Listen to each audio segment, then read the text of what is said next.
Je salue ce matin mes frères et sœurs au nom du Seigneur Jésus-Christ. Nasalimia hii asubuhi wa ndugu na wadada mujina la Bwana Yesu Kristo. Je salue également mes frères et sœurs qui vont me suivre en ligne. Hata wa ndugu na wadada watatufuatia kupitia mtandao na wasalimia pia. Même partout où cette prédication ira. Na fashi yote hii mahubiri itaenda. Que Dieu vous bénisse. Bwana Mungu amibariki. Êtes-vous dans la joie? Eti mko na furaha?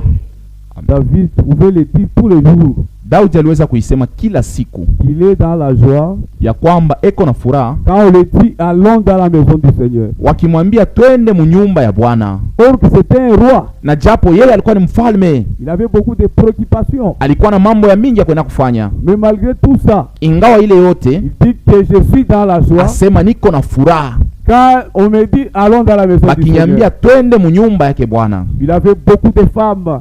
Alikuwa na babibi ba mingi. Il avait des richesses. Alikuwa na mali mingi. Mais toi tu n'as qu'un seul. Na wewe kutuna moya bule. Tu n'as qu'une seule femme. Uko na bibi moya tu bule. Avec cette femme là. Na ule bibi moya. Tu te permets même de t'absenter pour venir écouter la parole de Dieu. Uko napenda kulofa jua kushindwa kushikia sauti ya Mungu. Que Dieu vous bénisse. Bwana Mungu amibariki. Je vous transmets les salutations de notre frère Daniel Mutwale. Na mifikishia salamu ya ndugu yetu Daniel Mutwale. Il m'a dit que je puisse saluer les saints de Dieu. Aliniambia ni salimia watakatifu wa Mungu. Nous venons de chanter comme des vivants. Tunatoka kuimba kama watu walio hai. Alléluia.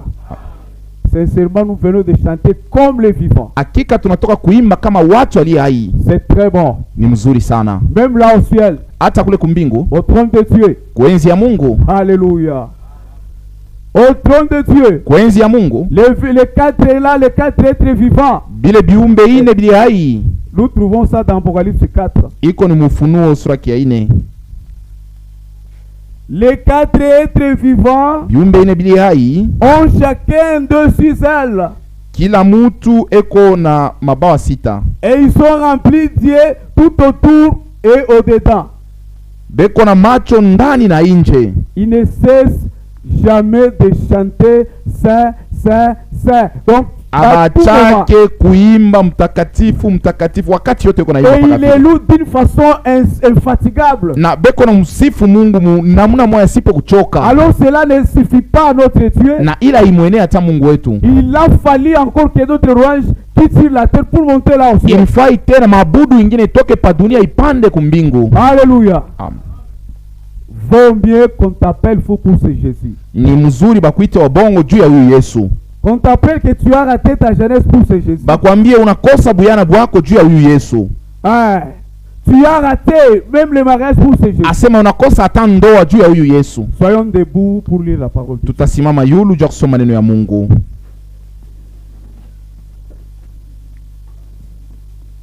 Nous allons lire notre écriture que nous avions toute la semaine. Tutasoma andiko yetu yenye tulikuwa nasoma kadiri ya juma yote. Qui est le psaume chapitre 32. Zaburi 32. Nous commençons au deuxième verset aujourd'hui pour gagner le temps. Leo tutanzia kumstari yake ya pili. Et l'homme à qui l'Éternel n'impute pas d'iniquité. Heri mtu mwenye wa milele ahesabi yake maovu yake. Et dans lequel il n'y a point de fraude. Na heri mtu ule ndani yake hamuna bwizi. Tant que je me suis dit, wakati nilikala kimya, mes os se consumaient, mifupa yangu livunjwa, je gémissais toute la journée. Nilikuwa naugua mchana yote. Car la nuit et les jours ta main se présentissaient sur moi. Kwa maana usiku na mchana mkono yako ilikuwa uzito juu yangu. Ma vigueur n'était plus que sécheresse. Na nguvu yangu ilikuwa tu ni kikavu. Comme celle de l'été. Kama kile kia mkipwa.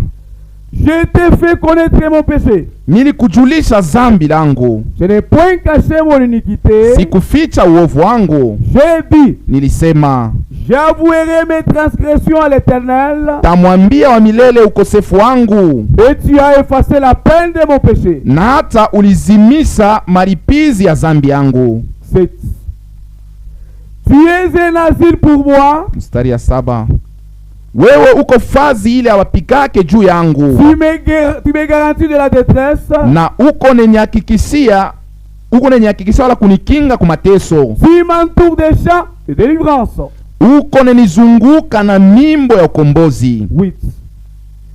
Je t'instruirai et te montrerai la voie que tu dois suivre. Takuagizia na kukuonesha njia yenye unapaswa kufuata. Je te conseillerai. Takushauria. J'aurai les regards sur toi. Na hata macho yangu itakuwa juu yako. Couvrons nos faces. Tutafunga macho. Je vais prier aujourd'hui. Taomba. Moi-même je vais prier.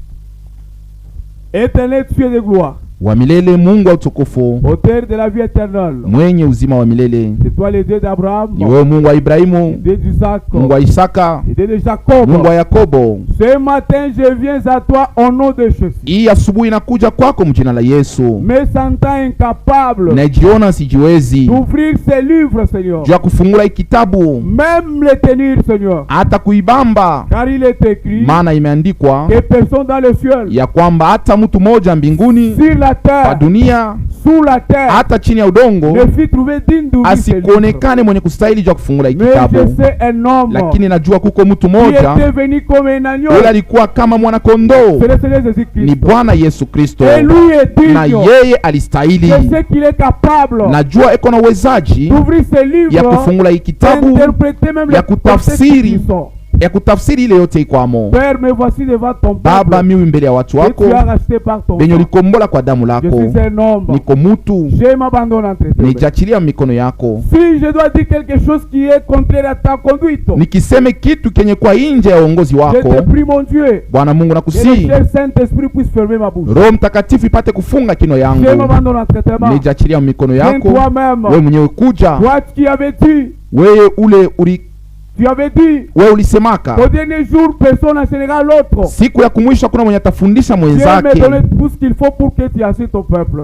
Unipatie ile nafai juu ya Je watoto m'abandonne yako. entre tes mains. Nijachilia mikono yako. Guéris les malades, Tunza sauve bagonjwa, les pécheurs. okoa batenda Au nom de zambi, Jésus, je prie ainsi. mjina la Yesu Kristo. Amen. Amen.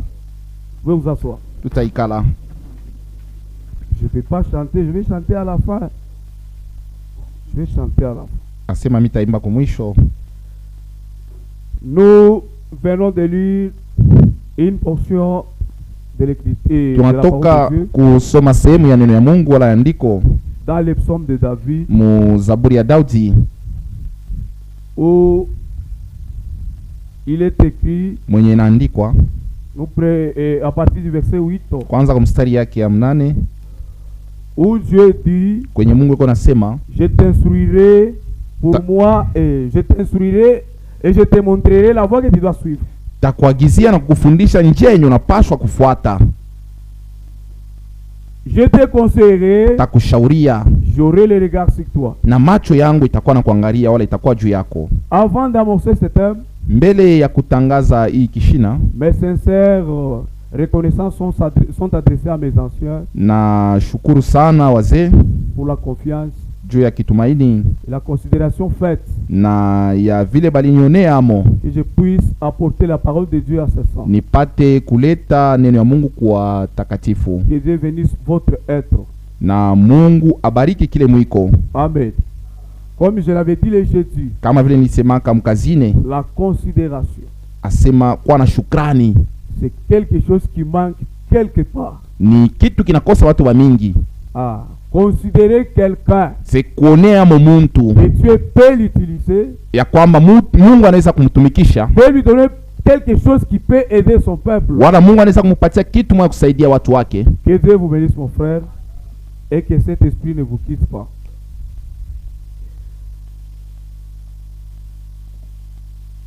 Nous allons amorcer par une citation où le prophète nous dit quelque chose. Tutaanzia hapo kwa mahubiri moya ile nabii anatuambia kwa kitu fulani. C'est dans Qui dites-vous qu'est-ce? Ni mahubiri naitwa munasema ako ni nani? Prêché le 27 décembre 1964. Ilihubiriwa mu tarehe le 27 Desembre 1964. Page première. Karatasi ya kwanza. On commence par le paragraphe 6. Taanza kukipande ya 6. Il dit ceci. Eko nasema hivi: Je pense au jour où tout ceci sera fini. Nasani kusiku ile yote itamalizika. Nous nous réunirons alors là. Tutakusanyika hasa kule. Nous n'aurons pas na hatutakuwa nous n'aurons jamais à nous arrêter d'écouter cette belle musique. hatutaacha kusikia hii nyimbo mzuri. Voyez-vous? Naona Alléluia. Je viens d'apercevoir le fils de frère William natoka kuona watoto wa ndugu William qui se tient là derrière. benye kusimama kumkongo. Il a donné un témoignage Alileta ushuda moya l'autre soir magharibi ile ingine à l'auberge Ramada. kule Kuramada. Je crois qu'il mesure presque 1m80. Nazani eko na meta moya na 1m80. eko na meta moya na kipande. Mais je vous assure, Lakini mekakishia après ce témoignage, kisha ile ushuda je crois qu'il a mesuré 3 mètres. naaminia kusema alikuwa na urefu ya mameta 3. Il avait 1m80. Alikuwa mfupi wa 1m80. Après ce témoignage, Kisha yeye kuleta il ushuda a mesuré 3 mètres. anakuwa na mameta 3. Vraiment, j'ai vraiment apprécié ce que ce garçon a dit. Nilifurahi sana na kile ule kijana alisema. C'était un si merveilleux témoignage. Ilikuwa ni ushuda ya mzuri sana. Il était un jeune garçon. Alikuwa ni kijana mwanaume. Ah. 7. Quand j'entends ces braves jeunes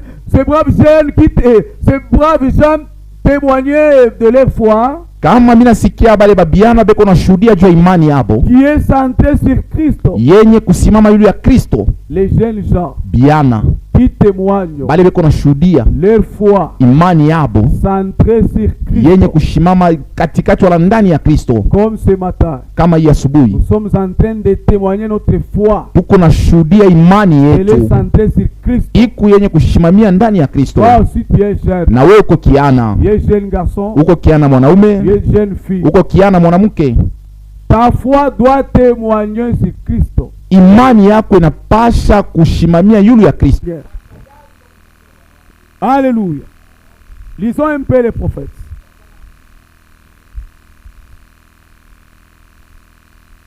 Nous lisons dans les dessus.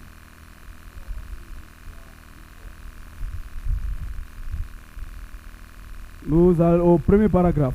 On va commencer à sauter. On avait lu ça le mercredi, mais le jeudi, on n'avait pas lu. On n'avait lu pas ça. On n'avait pas lu ça. J'ai pensé que c'est Dieu qui dit ici, qui nous conseillera, ayant son air sur nous, et de savoir que ça toujours là, Na kujua kusema uwepo wake uko hapo et qui nous conduit effectivement. na eko na tuongoza. Je pensais combien ce passage était approprié pour un vrai serviteur de Christ. Nilikuwa nazania mara ngapi hii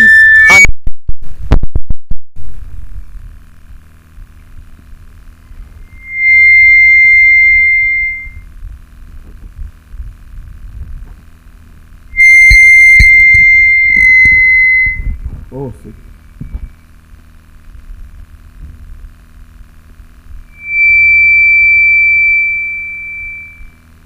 Dans Saint Jean, mkitabu ya Yohano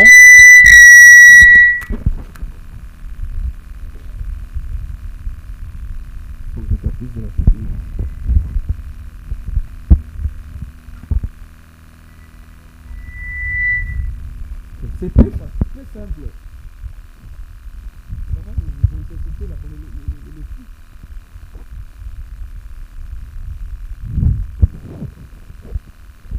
Dans Saint Jean, mkitabu ya Yohano comme il est dit, kama vile en nasemwa, vérité, je vous l'ai dit, hakika namiambia le Fils ne peut rien faire de lui-même. mwana hawezi kufanya kitu kwa ye moya. Il ne fait que ce qu'il voit faire Eko nafanya tu paka bile eko naona au Père.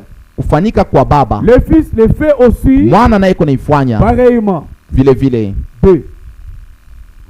Les grandités de Jéhovah, Richo kubwa ya Yehova c'est à travers son nez que Jésus-Christ regardait. ni kupitia ile richo yake ndio Yesu Kristo alikuwa anaangalia. Ça a dû être à travers les yeux de Jéhovah qu'il a regardé quand Simon s'est approché Ilikuwa ni kupitia richo ya Yehova ndio Yesu aliangalia wakati Simoni alikuwa anachofa, et lui a dit na alimwambia que son nom était Simon ya kwamba jina yake ilikuwa ni Simoni, et qu'il allait le changer en Céphas. na alipasa kubadilisha wala kugeuza jina yake Msefa, Il lui a dit que le nom de son père était Jonas. na alimwambia kwamba jina ya baba yake ilikuwa ni Yona. Ça devait être à travers l'œil de Dieu qui regardait. Ilipasa kuya kupitia richo ya Mungu mwenye alikuwa anaonea. C'était des yeux dont nous parlons. Ile richo ya Mungu tunasemea A regardé iliangalia Simon. Simoni Il lui a dit que toi tu es Simon, na kumwambia kusema wewe uko Simoni fils de Jonas. mwana wa Yona. Alléluia. Nous trouvons ceci dans Jean chapitre 1 verset 36. Ni mkitabu ya Yohana sura ya kwanza mstari wa 36. Lisons un peu cela rapidement. Tutaisoma kwa haraka. Jean chapitre 1 verset 6 et 36 plutôt à 42. Yohana sura ya kwanza mstari wa 36 mpaka 42. Jean chapitre 1 36 à 42. Et ayant regardé Jésus qui passait, na wakati alimwangalia Yesu mkupita, il dit, voilà akasema, l'agneau de Dieu. tazama mwana kondoo wa Mungu. Les deux disciples entendirent prononcer ces paroles. Wale wafasi wawili wanamsikia kusema ile maneno, Ils suivirent Jésus. wakamfuata Yesu. Jésus se retourna et voyant qu'il le suivait, Yesu akageuka na anaona beko namfuata, il leur dit, akabambia, que cherchez-vous? muko natafuta nini? Ils lui répondirent, Bakamjibu, Rabbi, mwalimu, c'est que signifie maître. yenye namaanisha Où demeures-tu? asema unaikalaka wapi? Venez, leur dit-il, et voyez. Akabambia mukuye na muone. Ils allèrent et ils suivirent où il demeurait. Wakaenda na kuona fashi alikuwa anaishi, Ils restèrent auprès de lui ce jour-là. na ile siku walikala pamoja naye. C'était environ la deuxième heure. Ilikuwa ni ku saa ya 14h.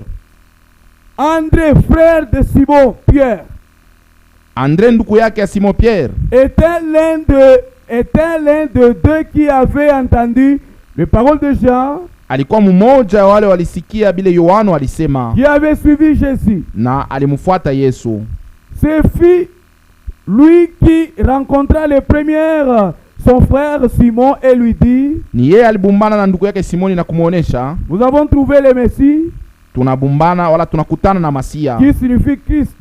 yenye na maanisha Kristo. Et il le conduisit vers Jésus, Na alimupeleka kwa Yesu. l'ayant regardé et dit, Yesu akamwangalia na akasema, tu es Simon, weye uko Simoni fils de Jonas, mwana wa Yona, et tu seras appelé Céphas. na utaitiwa Sefa. Alléluia. C'était de Dieu Ile licho ya Mungu a regardé Simon. ilimwangalia Simoni, Il a regardé dans son œil de Dieu là. anaangalia mune mulicho ya Il dit Mungu, que tu es Simon, anamtambua ya kusema wewe uko Simoni fils de Jonas. mwana wa Yona. Continuons. Nous continuons avec toujours l'œil de Dieu. Tuko naendelea paka na mabili na itwa licho ya Mungu. L'œil de Dieu était avec les prophètes au cours des âges. Licho ya Mungu ilikuwa na banabii kadiri ya bizazi, Alléluia.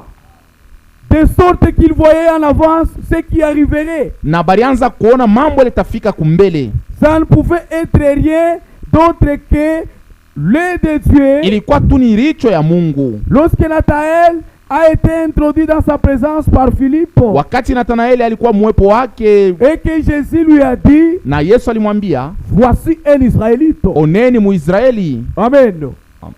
C'est l'œil de Dieu qui était avec les prophètes au cours des âges. Ni licho ya Mungu ilikuwa na banabii kadiri ya bizazi. Cette même œil de Dieu Ile licho ya Mungu moya moya était avec les prophètes de cet âge. ilikuwa tena na nabii wa hiki kizazi. Frère Branham est le prophète de cet âge. Nduku Branham ni nabii wa hiki kizazi. Sincèrement, il est le prophète de cet âge. Hakika ni nabii wa hiki kizazi. Et réellement, nous avons été visités. Na hakika tulitembelewa. Quand vous le lisez, frère, Kama mnamusoma, vous regardez un primérien. unaona mtu ule alikuwa tuna majifunzo ya Il chini, a reçu une révélation qui va troubler la tête. anapokea ufunuo mwa ilivuruka kichwa. Roger, vous allez dire prochainement que il y a un fils, vous avez enfanté un prophète ici. Que Dieu nous fasse grâce. Mungu atujalie neema. Alléluia. Il a eu beaucoup de visions. Alipata maonyo ya Un mingi. jour, il était en train de discuter avec un prêtre catholique. Siku moja alikuwa anaongea na padiri mwa Kikatolika. Il était un jeune là, un tout jeune, Alikuwa ingali kiana qui était chez lui, kwake, en train de discuter sur la parole de Dieu. eko na zungumuza yule ya neno ya Ce jeune Mungu. prêtre il a dit au prophète Ule padiri anamwambia nabii que Dieu est dans son église. ya kusema Mungu eko ni mkanisa yake. Alléluia. Le prophète a dit que faux et archi faux. nabii anamwambia sema ile ni bongo. Dieu n'a jamais été dans son église. Mungu aikalake mkanisa. Dieu, Mungu il est dans sa parole. eko ni muneno yake. Il est le Dieu de sa Ni parole. Mungu wa neno yake. Et il insiste là-dessus Na anakazia tena pale yulu que nous ne pouvons jamais discuter même avec un protestant, ya kusema muprotensi hatuweza hata kukokotana naye. même avec un pape. Hata papa Nous ne pouvons jamais discuter avec lui pour la hatuwezi parole de Dieu. kukokotana naye yulu ya neno ya Et la Mungu. parole de Dieu Neno ya Mungu vient au prophète. iko na kuwa ni kwa nabii. L'œil de Dieu était avec les prophètes au cours d'âge. Dicho ya Mungu ilikuwa na banabii kadiri ya Et bizazi. notre prophète aussi à cet âge, Na nabii wetu mu hii kizazi cet œil a été avec lui. ile richo ilikuwa pamoja Il naye. a vu beaucoup de choses. Aliona vitu vya mingi. Lisons quelque chose dans Marc de la Bête Tutasoma kwa kitu fulani mchapa ya nyama pour savoir le temps auquel nous sommes. juu ya kuvumbula hii wakati tuko Si hapo. tu es venu, tu n'as jamais écrit, ouvre les oreilles. Kama ulikuwa hujaaminiaka, fungula mashikio. Même toi qui joues là, écoutez. Hata wewe unacheza sikia. Marc de la Bête, Chapa ya nyama et c'est à la page 29, Ah. au 29e paragraphe. kipanda 29. Il n'y a pas de page, vous avez photocopié, je ne vois pas de page. Nous lisons. J'aimerais être comme Paul d'autrefois. Napenda niwe kama Paulo ule wa zamani. Je suis pire des sangs de tous. Je suis pire, Niko mubaya, pire. niko safi. Je suis pire Niko safi du sang de tous. kudamu ya batu bote. Alléluia. Car je vous ai annoncé Kwa maana nilimitangazia tous les conseils de Dieu mashauri yote ya sans rien Mungu cacher. bila kumificha. Vraiment. Exactement tel que je vois. Paka vile niko naona, Si je suis en erreur, kama niko munkosa, alors que Dieu me pardonne. Mungu anisameye. Ces choses ne viennent jamais. Et ces choses ne viennent jamais.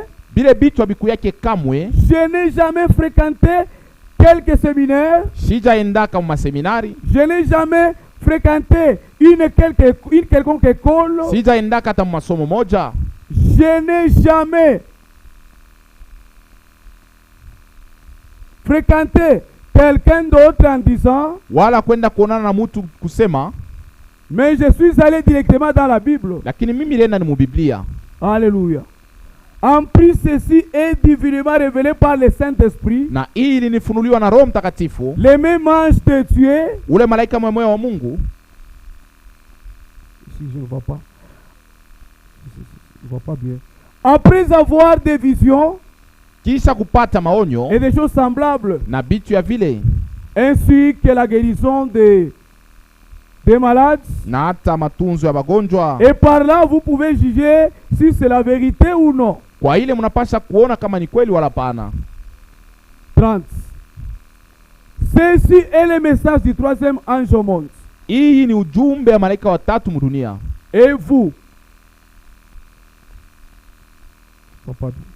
le message du troisième ange est apporté maintenant. Na ujumbe ya malaika watatu inaletewa hapa Et sasa. ce jour ici, Na hii siku maintenant le vol du troisième ange avec son message. asa mwendo wa malaika watatu na ujumbe wake. Vous êtes lecteur de la Bible. Muko basomaji ba Biblia. Il y a eu 3 malheurs qui l'ont suivi. Kulikuwa maole tatu ilimfuata. Le premier s'est produit lors de la Première Guerre mondiale. Ya kwanza ilifanyika mu vita ya ulimwengu ya Le kwanza. deuxième s'est produit lors de la guerre, lors de la deuxième guerre mondiale. Na ya pili ilifanyika mu vita ya ulimwengu ya pili. Vous voyez dans quoi nous entrons maintenant. Munaona sasa muile tunaingia. Très bien. Nous sommes au bout du chemin. Tuko kumwisho ya njia. Nous sommes au bout du chemin. Tuko kumwisho ya njia. Maintenant, gardons cela à l'esprit. Asa ile tuibambe maro yetu. Juste avant de lire l'écriture, Mbele ya kusoma andiko, cette position, ile msimamo. nous sommes forcément dans l'âge de la fin. Tuko ni mkizazi ya kumwisho. Jusqu'à quand? Paka na wakati ngapi? Je ne sais pas. Mimi sijue. Personne ne le sait. Hakuna ula najua. C'était quand? Ilikuwa ni wakati gani? C'était en 1954. Ilikuwa ni 1954. Il a eu ça sous comme une vision. Aliipata kama Il onyo. dit que nous sommes à la fin Asema tuko kumwisho de l'âge. ya kizazi. Jusqu'à quand, mais je ne sais pas. Asa kitamalizika wakati gani? Maintenant, Sijue. écoutez. Mais regardez, Asa mwangalieni. considérons l'aspect historique. Tuoneni hadisi. Les premiers 2000 ans, Miaka 2000 ya kwanza, l'ordre du monde avait été atteint en apogée. na utaratibu wa dunia ulifika pa mwisho. Et Dieu a détruit le monde par l'eau. Mungu aliharibu dunia na maji. Savez-vous cela? Mnajua vile? Amen, amen. Est-ce que vous attendez ça? Eti munasikia ile? Les premières 2000 ans, 2000 ya kwanza, Dieu avait détruit le monde par Mungu l'eau. alibomonaka dunia na maji. Alléluia. Donc là, nous pouvons dire que c'est depuis Adam Tunaweza kusema ni kwanza Adama jusqu'à Noé. kufika hapa Noa. Frère, c'est exact. 2000 ans. Miaka 2000. Dieu a détruit le monde par l'eau. Mungu alibomona dunia na maji. Savez-vous cela? L'assemblée dit Amen. Vous aussi dites Amen. Ensuite, Na kisha il est apparu comme un nouveau monde. ikaonekana tena sa dunia mpya.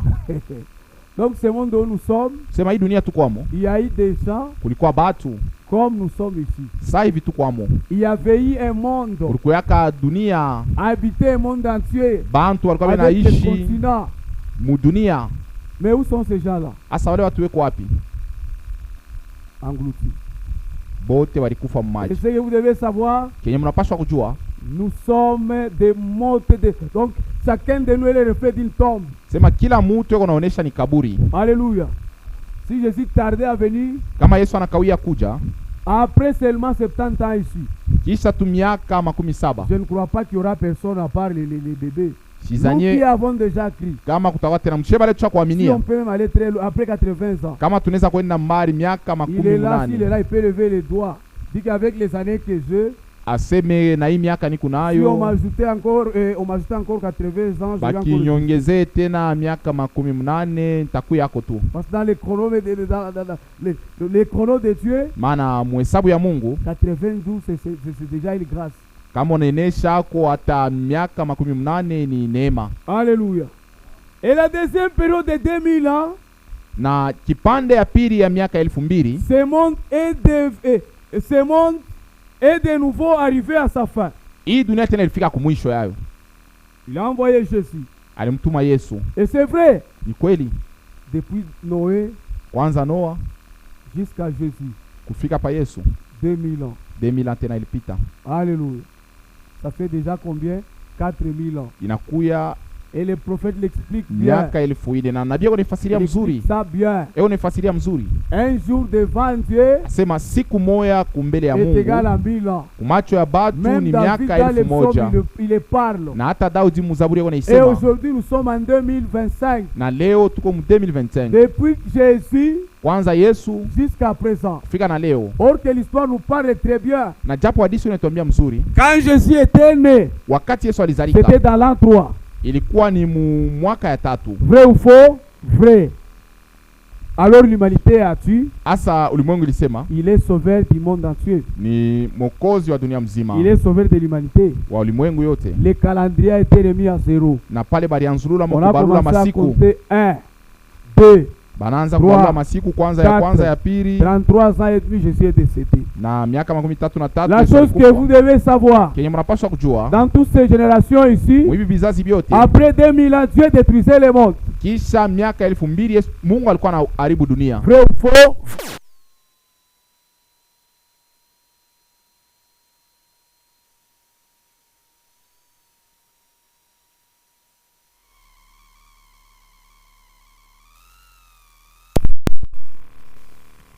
Il détruisait le monde.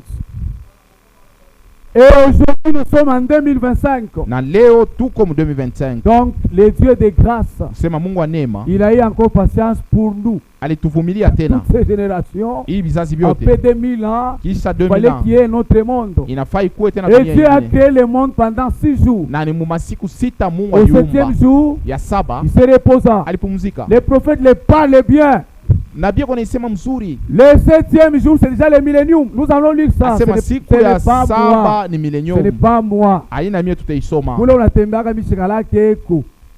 Tu es seulement, ne sois pas fâché contre moi. Hapana Et puis moi, je ne kunishirikia t'avais mie, pas envoyé d'aller faire tout ce que tu fais là. na mimi sikukutuma ukafanya bila Même cette unafanya. parole que je prêche n'est pas à moi. Hata ineno na ubiri Ça aina a déjà yangu. été prêché. Isha Ça a kuhubiri déjà été waka, écrit. isha Je kuandiki suis là waka. comme un instrument seulement. Niko tu Je pale puis saa pour apporter au peuple de chombo Dieu. kile unabeba cha kuleta kwa watoto Tu ya acceptes Mungu. ça, tu Unechika, es sauvé. Tu unaokolewa, n'acceptes pas, le unakatala, jugement t'attend. hukumu Avant le inakungojea. jugement, d'abord l'enfer est là Mbele ya hukumu kuko adezi, pour aller regretter.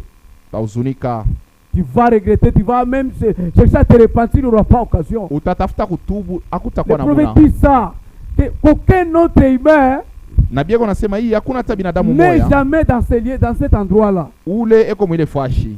Nous continuons. Amen. C'est maintenant la fin des 2000 ans qui ont suivi cela. Hapa sasa ni mwisho wa miaka 2000 ilifuata ile. 1954. C'est là où il avait 1954 prêché cette prédication. ndio En mnalihubiri mahubiri. 1954, il n'était pas encore mort. Dans son imagination, déjà, il voyait après, normalement, avec la pensée, mais il fallait 2000 ans. Peut-être quelque chose pouvait se déclencher sur la terre. Na alikuwa anawazia kusema kitu moja itafanyika pa dunia. Et l'évangile a dit, Na injili ilisema Jésus, l'œuvre sera abrégée. L'œuvre sera abrégée. se kazi itafupishwa. À cause de quoi? Kwa ajili ya nini? À cause des élus. Kwa ajili ya bateule. Sinon, ni chair ne sera sauvé. Kama sivyo hata mtu mmoja sitaokolewa. Tellement la méchanceté sera grande. Ukali utazidishwa. Nous sommes au temps de la fin. Tuko kwa wakati ya Et mwisho. puis le septième. Et puis le septième. Na kisha ya saba En type de millénium. mumufano ya millennium 1000 ans. wala miaka 1000. Alléluia. C'est ce qui nous attend. Ndio kile kinatuongojea 2025. 2025. Où nous sommes aujourd'hui. Humu tuko leo. La patience de Dieu. Uvumilivu wa Et Mungu. Dieu est patient. Na Mungu anatuvumilia Pourquoi? tena. Juu ya nini? Nous allons voir ça. Tutaiona. Allons lentement. Twende pole pole. De même, quand Dieu a travaillé pendant 6000 ans, Vile vile Mungu alitumika mu miaka 6000. nous savons que 1000 ans, Tunajua kusema miaka 1000 un jour au présent, un jour plutôt, Voilà. un jour au ciel représente 1000 ans sur la terre. siku moja kumbingu pa dunia ni miaka 1000. Vrai ou faux? Si vous n'êtes pas d'accord, nous lisons ça. Continuons.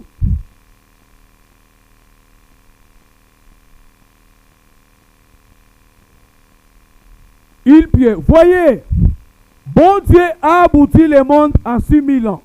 Mungu alimaliza kuumba dunia mu miaka 6000. Il y a maintenant 6000 ans que l'église lutte contre le péché. Kuko miaka 6000 dunia inapambana na Et au zambi, wanapigana na septième zambi. Na kuya saba millénaire, kuna kuya ni millennium. Dieu s'est reposé. Mungu alipumzika. Il s'est reposé au septième. Alipumzika kuya saba. C'est un type de millénium. Ni mfano ya millennium. L'église là, Kanisa pale qui a vécu sur la terre, ile liishi pa dunia. ici même dans le corps pendant 1000 ans, sans maladie, Umu mwili mu miaka 1000 bila magonjwa ni tristesse, wala huzuni ni problème, wala mambo ni mort. wala lufu. Ces grandes taches d'or arrivent maintenant. Ile kizazi ya dhahabu kubwa inafika sasa. Oh, j'aime ce cantique. Napenda sana ile mwimbo.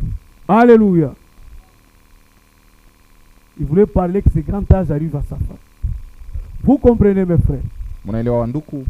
À travers l'œil de Dieu, Kupitia licho ya Mungu, que les prophètes ile nabii ont vu banabii baliona ce qui arriverait. kile kitafika. Aujourd'hui, nous sommes en 2025. Leo tuko 2025. L'église, quelle est la période dans laquelle nous sommes? Asa ni wakati kani tukwamo. C'est la fin. Ni mwisho. Ceci ne doit pas être comme une coutumance. Hii haiwezi kuwa kama Bien zoezo. si nous entendons parler de ça, Kama tunasikia kusema mais ile, certainement, hakika quand tu marches, wakati kunatembea sache qu'il y a un nez qui te regarde. jua kusema kuko richo ile kuna Il y a kuangalia. un nez qui te voit Kuko richo kuna kuona en secret. musiri Tout ce que tu as fait, yote ile ulifanya où il n'y a personne, kwenye hakuna mtu. où le papa et maman n'est pas Ule là. baba yako na mama yako wakwako. Alléluia. L'aide de Dieu est sur là. Richo ya Mungu iko pale. Je préfère que ça soit dans le cœur. Napenda iko mumoyo. Même quand tu voles au travail, Hata wakati unaiba kukazi, tu entres là dans la chambre là, On est au ingia- dépôt. unaingia mule mudepo, Tu regardes à gauche, unaangalia huku na tu kule, regardes à droite, tu regardes à droite, unaangalia huku na tu kule, regardes là-bas. unaangalia kumbele, Regarde là-bas. unaangalia kumkongo, Est-ce que tu regardes aussi là-bas? eti na yulu unaangaliaka. L'œil de Dieu te voit. Richo ya Mungu iko na kuona. Alléluia.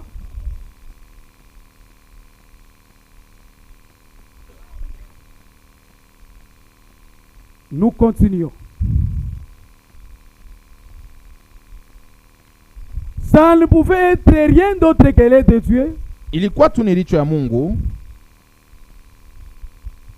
Alors que Nathanaël était introduit dans sa présence par Philippe, Na wakati ile Nathanaeli walimupeleka mwepo yake kwa Filipo, et que Jésus lui a dit, na Yesu alimwambia, voici un Israélite. oneni Muisraeli. Ça, nous allons trouver ça où dans Jean chapitre toujours 1er, Mkitabu cha Yohana sura ya kwanza au verset 45. Voyons ce que cet œil de Dieu avait vu. Philippe rencontra Nathanaël et lui dit, Filipo akutana na Nathanaeli akamwambia, nous avons trouvé celui de qui Moïse a écrit dans la loi tunapata ule Musa alisemezea msheria et dont les prophètes ont parlé. na ule banabii balisema juu yake, Jésus de Nazareth, Yesu wa Nazareti, fils de Joseph. mwana wa Yusufu. Nathanaël lui dit, Nathanaeli akamwambia, peut-il venir de Nazareth quelque chose de bon? eti Mnazareti mnaweza kutoka kitu kizuri? Philippe lui dit, Filipo akasema, viens et vois. kuya ujionee.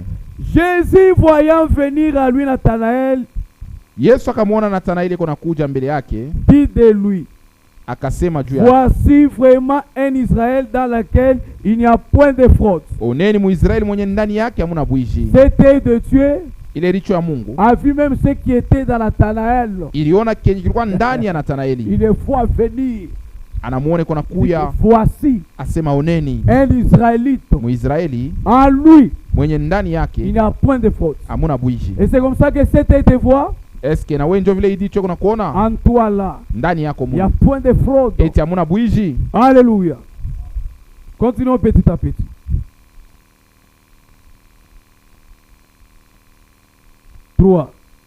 Ça dit à travers l'œil de Dieu, Aliona kupitia richo ya Mungu dans Saint Jean 4, ici le prophète nous a même prescrit, qu'il avait regardé la femme qui avait 5 maris. alionaka ule mwanamke alikuwa na babwana 5. C'est à travers l'œil de Dieu Ni kupitia richo ya Mungu qu'il avait regardé lorsque cette femme toucha ses vêtements jo alionaka ule mke aligusa mavazi yake, et qu'une force était sortie de lui, na nguvu mwa fulani ilitoka ndani yake. d'en parcourir les regards son auditoire, Anaangalishisha mkusanyiko yake jusqu'à ce qu'il y préparait cette femme mpaka na pale alimtayarisha ule mwanamke et qu'il y discernait son problème. na akavumbula mambo yake. C'était de Dieu. Ile richo ya Mungu. Alléluia. Il avait regardé une femme qui avait 5 maris. Mwanamke yule alikuwa na babwana 5. Nous trouvons ça dans Jean chapitre 4. Mu Yohana sura ya 4.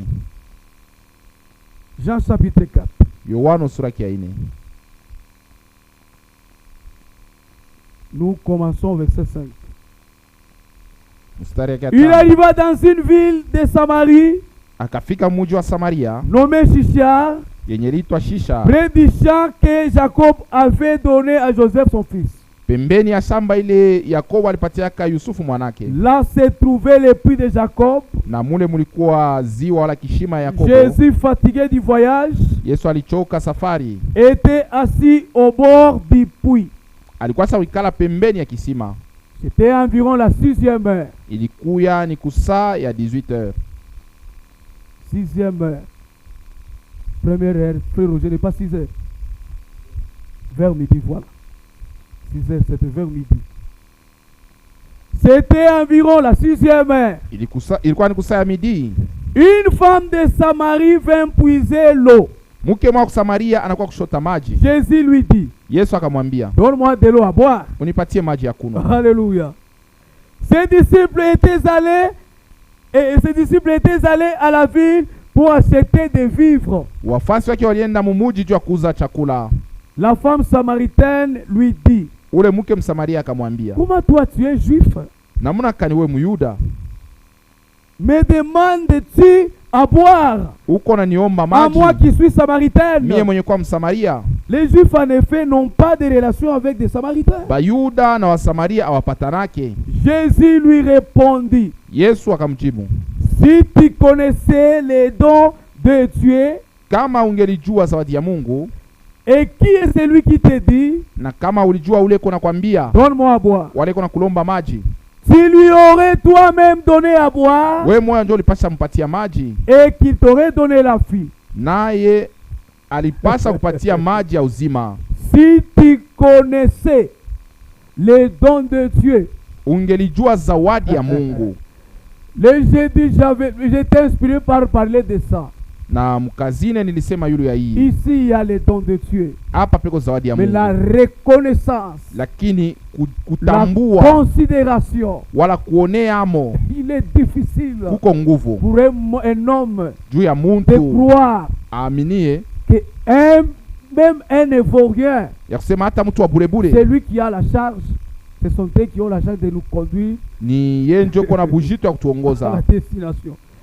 Jésus, si tu connaissais les dons de celui qui est, si tu connaissais les dons de Dieu, Asema kama ulijua zawadi ya Mungu et celui qui te dit, donne-moi à boire. na ule kona kwambia umpatie maji, Alors on a déjà lu. Allons au verset 11. Le Seigneur lui dit, Bwana akamwambia, le Seigneur dit la femme, ule mke akasema, Bwana, tu n'as rien pour puiser. hauna na cha kushotea mo Le puits maji est profond. na kisima ni kirefu. D'où irait-il donc cette eau vive? Asa ile maji ya uzima utaipata wapi? Es-tu plus grand que notre père Jacob, Eti wana mshindia baba yetu Yakobo, qui nous a donné ce puits ule alituchimbulia ikishima et qui en a bu lui-même, na ye mwenyewe alikunwa mo maji ainsi que ses fils na hata watoto yake et ses troupeaux? na bivuko yake pia. Jésus lui répondit, Yesu akamjibu, quiconque boit cette eau wote ule anakunwa hii maji aura encore soif. atapata tena kiu, Mais celui qui boira l'eau que je lui donnerai lakini ule atakunwa maji ile mitampatia n'aura jamais soif. kamwe atasikiaka kiu. Alléluia. Celui qui boira l'eau que je lui donnerai Ule atakunwa maji ile mitampatia n'aura jamais soif. atasikiaka kiu, Et l'eau que je lui donnerai na maji ile mitampatia deviendra en lui une source d'eau qui jaillira jusque dans la vie éternelle. itakuwa ndani yake chemchemu ya maji ile itakuwa nachemuka mpaka na muzima wa milele. Alléluia. Vous connaissez ce que l'eau représente? Mnajua maana ya maji? Amen. La femme lui dit, Mke akamwambia, Seigneur, Bwana, donne-moi cette eau afin que je n'ai plus soif unipatie ile maji ili nisiwe na kiu et que je ne vienne plus puiser ici. na nisianze kwa kushota huko. Va, lui dit Jésus, Yesu akamwambia, wende appelle ton mari na unitie bwana yako et viens ici. ukuye hapa. La femme lui répondit, Ule mke akamjibu, je n'ai point de mari. Sina na bwana, Je n'ai point de mari. sina na bwana. Jésus lui dit, Yesu akamwambia, tu as raison de dire, unasema kweli je n'ai point de mari, ya kwamba una na bwana, car tu as eu 5, maana ulikuwa na batano, et celui que tu as maintenant n'est pas ton mari. hata ule kuna hapa sasa ana bwana yako. Alléluia. C'était de Dieu Ile licho ya Mungu s'est rencontré avec une femme samaritaine. inabumbana na mke Msamaria. C'était à regarder. Ile licho inaangalia, Et la fille inaona que tu as 5 maris. inaona kusema alikuwa na mabwana Même tano, celui que tu as na ule iko naye n'est pas hapa ton mari. akukuwa tena bwana C'est yake. le même de Dieu ce matin. Ni ile licho ya Mungu moya moya, Alléluia. L'autre que tu as là, ule uko naye qui te donne même, même l'argent. yeye unakupatia na makuta, Qui te donne même l'argent. yeye unakupatia na Tu makuta, apportes ça au mange unaleta mnakula en secret. musiri. Alléluia. Une femme ne doit pas être assoiffée d'argent. Mke hawezi kuwa na kiu ya C'est un makuta. problème que nous voyons aujourd'hui. Ni mambo tu kunaona leo Et c'est grave. na ni mbaya. Une femme prête même pour l'argent. Mke kona penda sana Comme je makuta. connaissais le cas, une qui me disait que pour l'argent, je peux même aller prendre des fétiches. Asema juu ya makuta mimi naweza kwenda kubeba Une kama femme dawa. mariée, Bibi ule une ukubukweli. autre pleurait même à cause d'argent. Mwingine alikuwa analia juu ya makuta. Kupenda kwa makuta. La cupidité Et c'est le signe, hein? Ça Yeah. fait partie aussi des signes. ni alama. Les hommes seront égoïstes, Batu watakuwa bakujipendelea wala bachoyo, fanfarons, hautains. bakujitapa, bakiburi Même l'argent est là. na makuta iko hapo. C'était Dieu, de Dieu a regardé cette femme wakati ile richo ya Mungu limuona ule Et a mwanamke, dit que tu as 5 maris. asema kuna mabwana 5. C'est le même aide de Dieu qui est là ce matin. Ni ile richo ya Mungu Tu mwamwai kwa connais hapa ce que tu asubuhi. fais en secret. Unajua vile unafanya kusiri, Tu connais ce qu'il faut faire. unajua ya kufanya. Continuons. Tuendelee.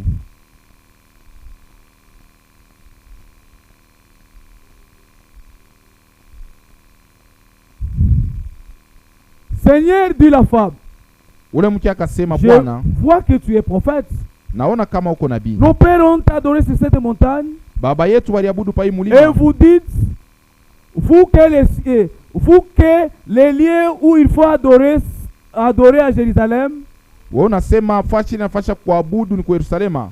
Femme lui dit Jésus, Ule mke akamwambia crois-moi, Yesu. l'heure vient Yesu akamwambia mwanamke, wakati kuna kuya où ça ne sera ni sur cette montagne, ile maabudu haisitakuya pa hii ni mulima à Jérusalem, wala ku Yerusalema. que vous adorerez les pères. Ndio kwenye mtaabudia Baba. Vous adorez ce que vous ne connaissez pas. Muko naabudu bila mjue. Nous adorons ce que nous connaissons, Seye tuko naabudu bila car le tunajua. salut vient des Juifs. Maana okovu inatoka kwa Yahudi. Allons 24.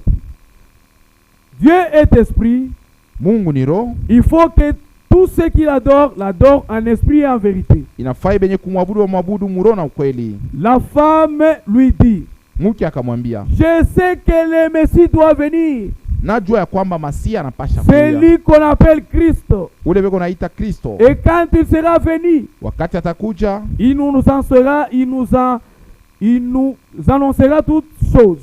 atatutangazia bitu vyote. Jésus lui dit, Yesu akamwambia, je le suis. niko ule Moi Masia qui te parle. mwenye niko nakusemezea hapa. Alléluia. 28. Alors la femme ayant laissé sa cruche, Na hasa mke akaacha ile mtungi yake, s'en alla dans la ville akaenda et dit mumuji aux gens, na kuambia batu, venez voir kujeni muone un homme qui m'a dit tout ce que j'ai fait. mtu mwenye ananiambia vyote nilifanya.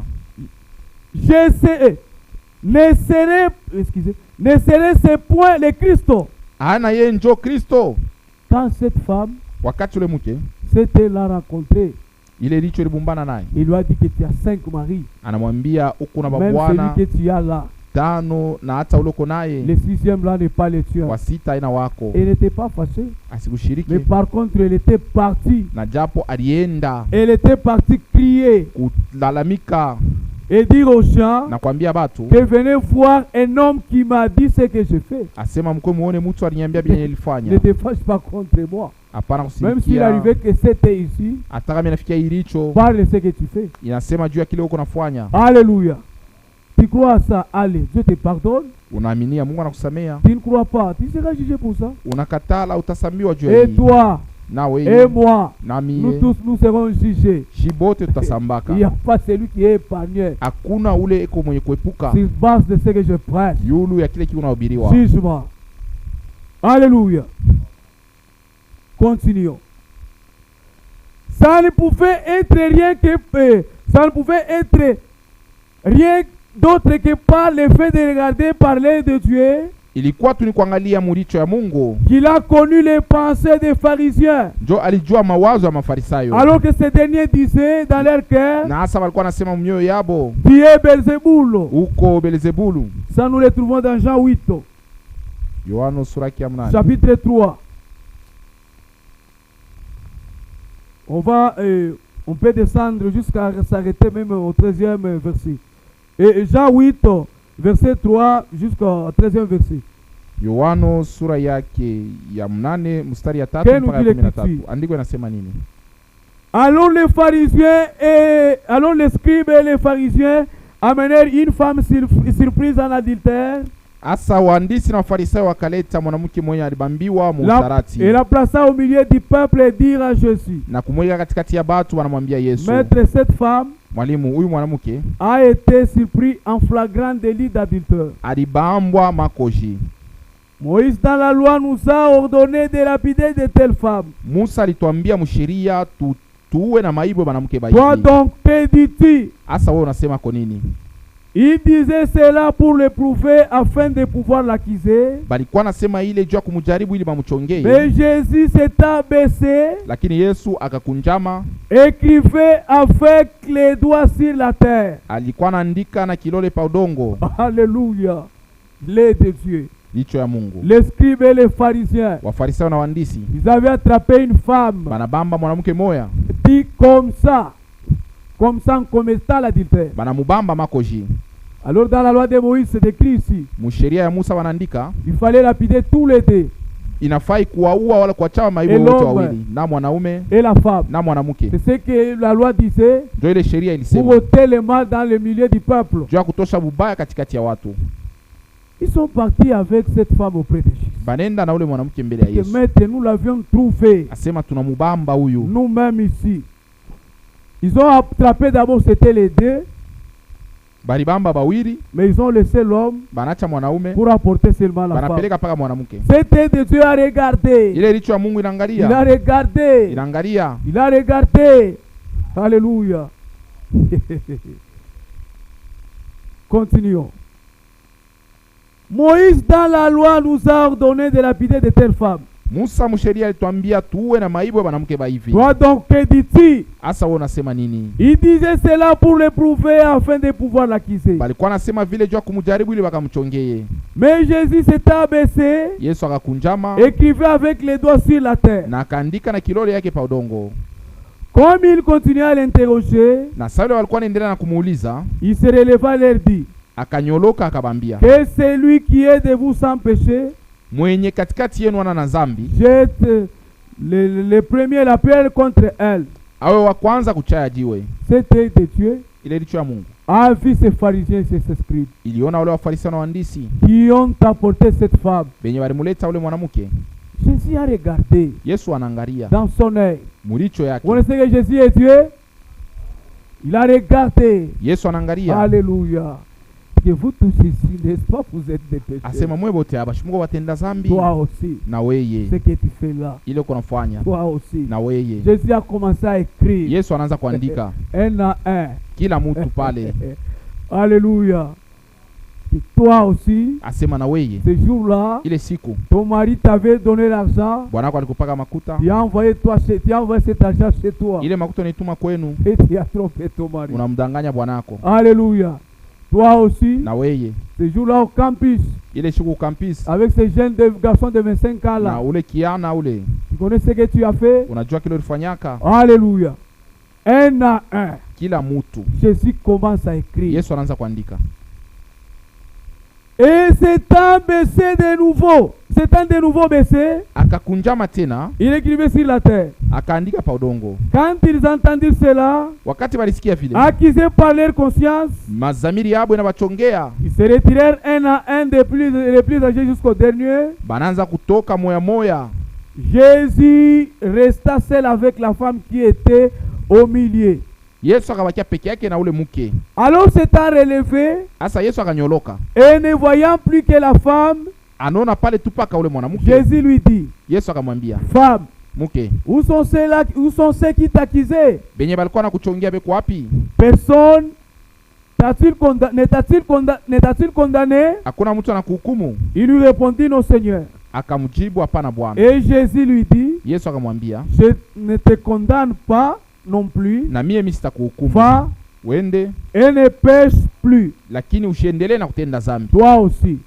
Na Jésus te dit, Yesu anakwambia, il ne te condamne pas. asikuhukumu. Répands-toi Tubu sincèrement. tu. Et désormais, Na kwanza ne sasa pêche plus encore. usiendeleshe na kutenda dhambi. Alléluia. C'était à travers l'œil de Dieu qu'il avait regardé lorsqu'il avait connu les pensées des disciples. Ilikuwa ni kupitia licho ya Mungu ndio alionaka mawazo ya wafasi. Alors que ces derniers discutaient entre eux, Balikuwa na kukutana katikati yabo se demandaient qui était le plus grand. na kujiuliza ule alikuwa mkubwa ni nani. Cette même œil de Dieu Ile licho ya Mungu moya moya avait regardé. iliangalia Alléluia. Et avait connu les pensées des disciples. na kuvumbula mawazo ya wafasi. Les disciples étaient en train de se disputer. Wafasi walikuwa na kukutana, Celui qui sera le plus grand. asema ni nani mkubwa. C'était le regard. Ile licho inabangalia, C'est le plus grand parmi vous. asema mkubwa Et katikati celui yenu qui se fait petit. ni yule anajifanya mdogo. Alléluia. Nous continuons.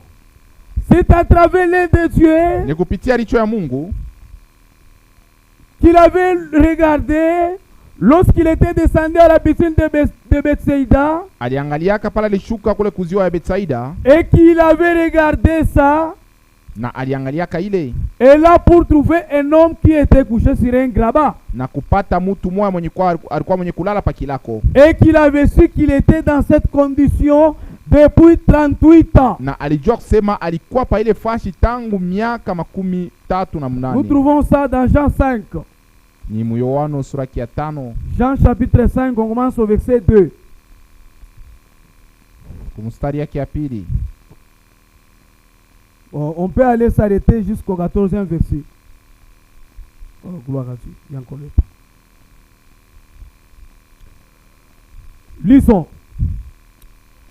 Or à Jérusalem, près de la porte des brebis, Na japo kwa Yerusalema karibu na mlango wa makondoo, il y a une piscine qui s'appelait en hébreu Bethsaïda kukuziwa moya kunaitiwa Betsaida, et qui a 5 portiques. iko na milango 5. Sous ces portiques étaient couchés un grand nombre de malades, Na kuile milango kulikuwa bagonjwa bamingi washa kulala, des aveugles, vipofu, des boités, vilema, des paralytiques, bakupoza. qui entendaient les mouvements de l'eau. Balianza kuongojea kutenka kwa mai, Car un ange descendait dans les temps en temps dans la piscine maana malaika moja alikuwa anashuka mawakati ya kuachana et mweziwa agitait l'eau. na kutenkesha maji. Et celui qui descendait le premier après que l'eau avait été agitée était guéri, Na ula atashuka mwa kwanza kisha kutenka kwa mai anaanza kutunziwa, quelle que soit sa maladie. hata kama kuna ugonjwa gani. Car un ange... là se trouvait un homme malade depuis 38 ans. Pale palikuwa mtu mmoja mgonjwa tangu miaka 38. Jésus l'ayant vu coucher, Yesu alimuona mwenye kulala, sachant qu'il avait été malade depuis longtemps, na Yesu alijua kusema alikuwa mgonjwa panakawia, lui dit, akamwambia, veux-tu être guéri? unapenda kutunzwa? Alléluia. Veux-tu être guéri? Unapenda kutunzwa? Jésus te demande. Yesu anakuuliza, Veux-tu être guéri? unapenda kutunzwa? Veux-tu être pardonné? Unapenda kusamewa? Alors reçois la guérison. Asa pokea matunzo. Ce jour-là, Ile siku au calvaire, kumsalaba tout a été fait. yote ilifanyika, Tout a été accompli. yote ilitimizika. Si tu es pécheur, Kama umtenda zambi, il a été ce jour-là sauvé au ile calvaire. siku Kalvari uliokolewa. Tu es malade, Kama uko mgonjwa, c'est là-bas au calvaire. ni kule Kalvari. Les prophètes parlent de ça. Nabii ako nasema ile. Si on peut lire ça rapidement.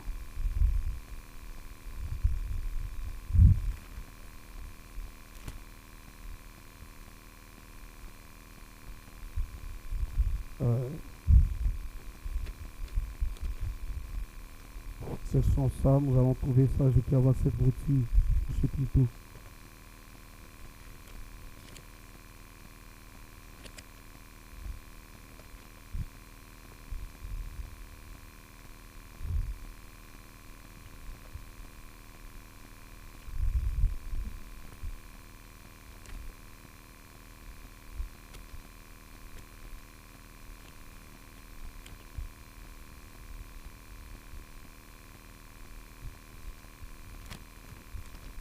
Ok, c'est quelle brochure?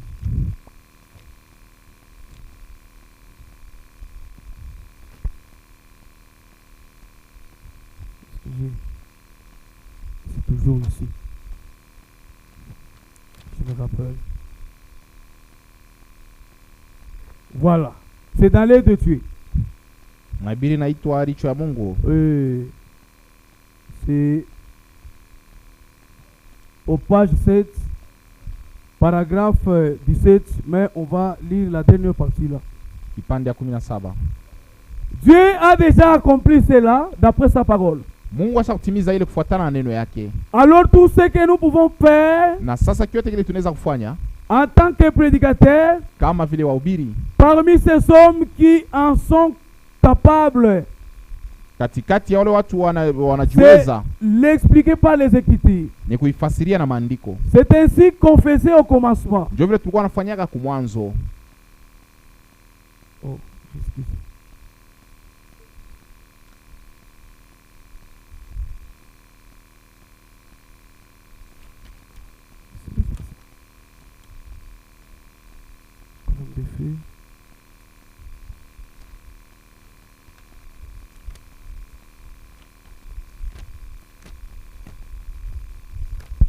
Oh mon Dieu.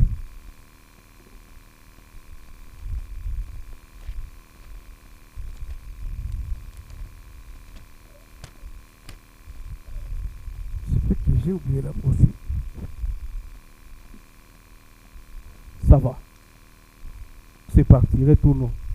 C'est vrai que la brochure, je ne l'ai pas apportée. Ce que j'ai lu, ce n'est pas ça, excusez.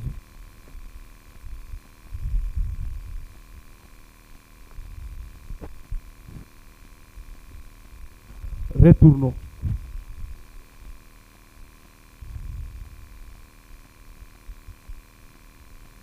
Continuons.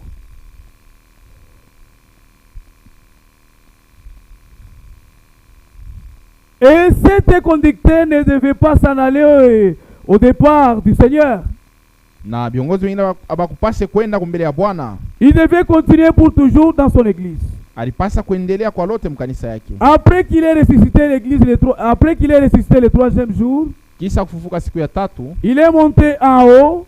alipanda yulu Il a renvoyé le Saint-Esprit na kushusha Roho Mtakatifu afin que l'église regarde ce soir à travers ce même et de Dieu conducteur. juu kanisa yangalia hii asubuhi muile dicho ya Mungu ya kuongoza.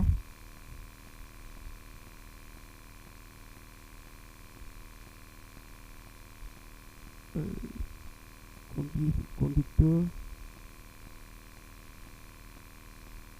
Voilà.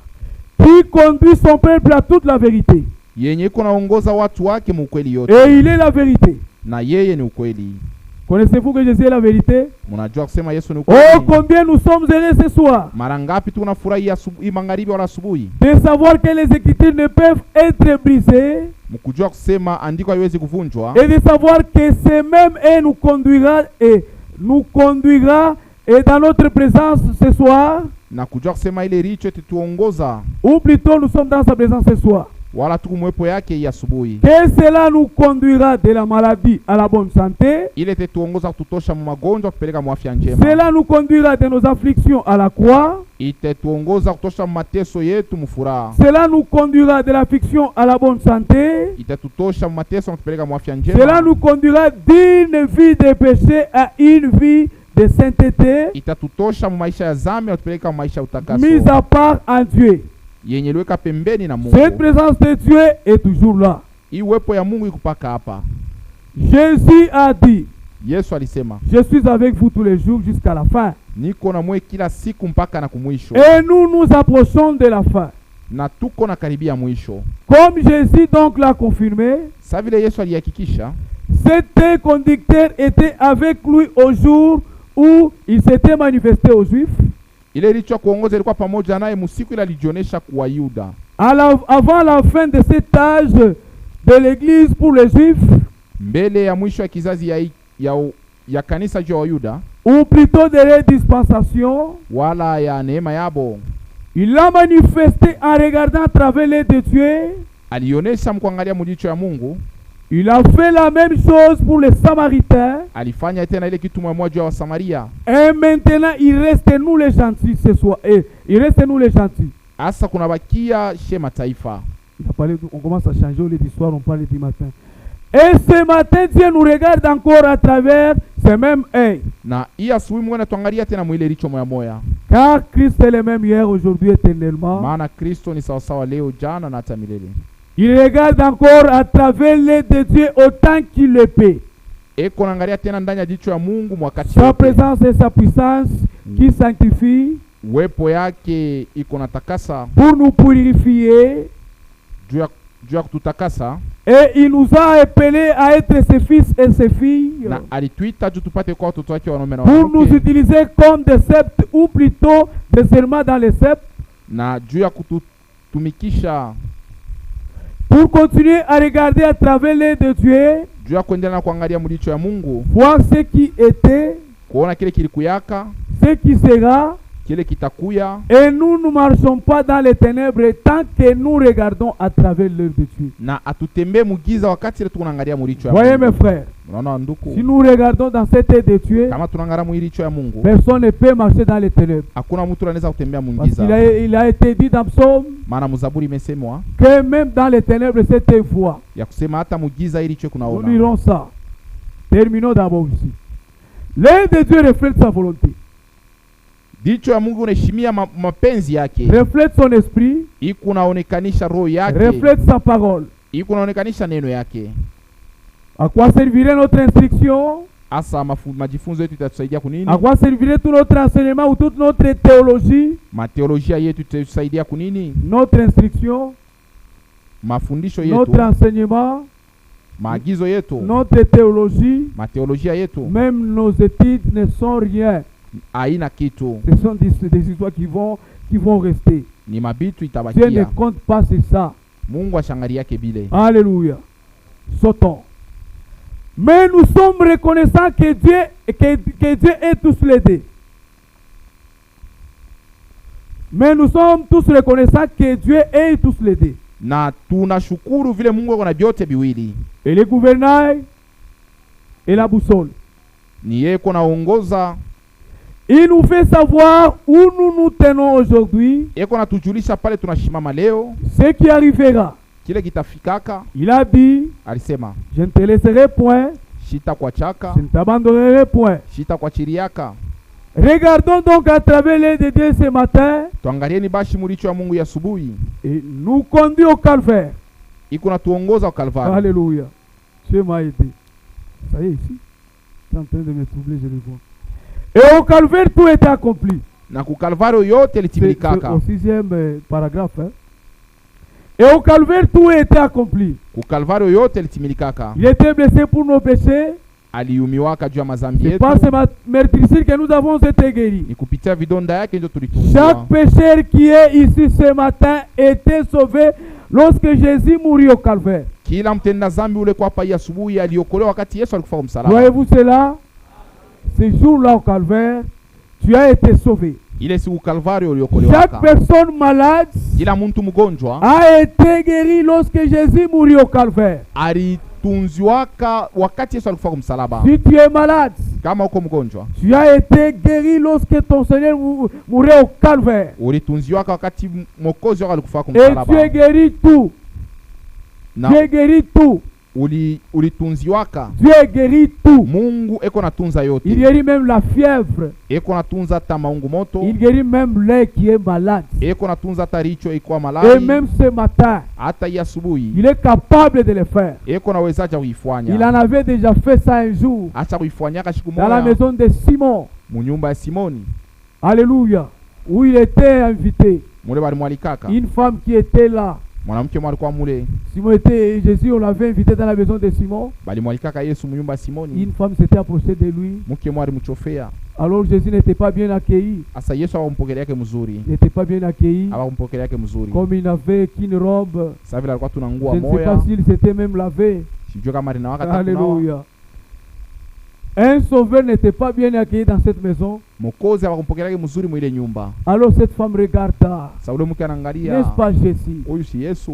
Cette femme a pleuré. Alilia ule Elle a mwanamke. pleuré. Alilia. Elle a pris les larmes. Elle a donc ces larmes-là. Ile machozi Elle est yake. partie essuyer au pied de Jésus. Alienda kunausha Quand miguu ya Jésus a Yesu. regardé cela, Pale Yesu aliona il dit, ile. Simon, tu es fâché. Asema Simoni C'est ce que la unashirika. femme a fait. Juu ya hiki mwanamke Pourquoi anafanya. tu es fâché? Unashirikia nini? Alléluia. Oh Seigneur Jésus. C'est ce que la femme a fait. Unashirika juu ya kile Pourquoi mwanamke tu es venu? anafanya. Tu ne m'as pas bien accueilli. Mimi nakuya Mais unipokelee cette femme mzuri. l'a fait. Huyu mwanamke Désormais, ananipokelea. femme, Kwanza sasa à mwanamke présent où je te parle, hapa mimi nasema tes péchés, mazambi yako pardonné. inasamewa. Il a pardonné la femme Anamsamea ule avant mke même qu'il ne monte à la croix. mbele ya kupanda kumsalaba. Et quel est cet homme Ni mtu gani yule? capable Eko na de uwezaji pardonner une personne avant même qu'il ne monte à la ya croix? kusamea Allez, mbele ya tes kupanda péchés kumsalaba. pardonnés. Asema mazambi yako inasamewa. C'est de même ce matin. Iko vile tena hii Qui asubuhi obéit à sa parole. unatii kuneno yake, Alléluia. Allez, tes péchés pardonnés. mazambi yako Il reçoit la inasamewa, guérison. unapokea Allez, tu matunzo. pars au ciel. Et au calvaire, tout était accompli. Ukalvario yote litimilika. Il était blessé pour nos péchés. Aliumizwa C'est juu ya par, mazambi c'est yetu, par le ici que nous avons été guéris. na ni kupitia vidonda yake Nous, ndio nous avons déjà dit tulitunzwa. ça. On termine ici.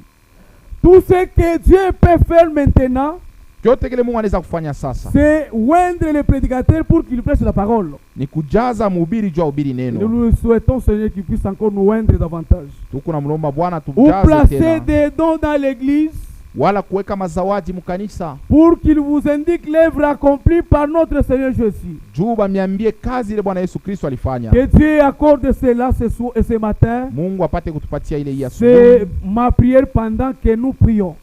Itakuwa ni maombi yangu. Ça sera aussi ma prière. Que Dieu accorde cela. Ke Mungu atupatie ile. Alléluia.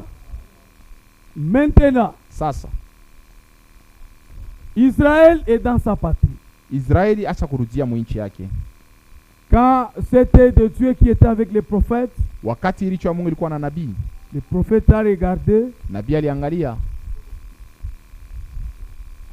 il nous a bien expliqué que le figuier c'est Israël. alitufasiria kusema mkuyu ni Et Israeli il est dans sa patrie. na acha kurudia Nous mwinchi trouvons yake. ça dans Reconnaître votre jour et son message. Iko mu mahubiri inaitwa kutambua siku yenu na ujumbe. C'est prêché le 28 juillet 1964. Ilihubiriwa ku le 26 juillet 1964. Allons paragraphe 62, Kipanda 62. puis 63, 65. 62, 63, 65. Écoutez ce que le prophète parle. Kile nabii konasema, Maintenant, ils ont été dispersés avec les rassemblés. sasa balizambarishwa, Une bonne partie du troisième jour est déjà passée pour eux. asema saa mrefu ya siku ya tatu isha kupita juu yabo. Une bonne partie du troisième jour est déjà passée pour eux. Saa mrefu ya siku ya tatu isha kupita juu yabo. Les voyez-vous? Munaiona? Ils ont été dispersés de la Palestine Balizambalala kutoka Mpalestini partout dans le monde. na kwenda dunia mzima. Ils ont été aveuglés Balipofushwa pour qu'ils rejettent leur Messie.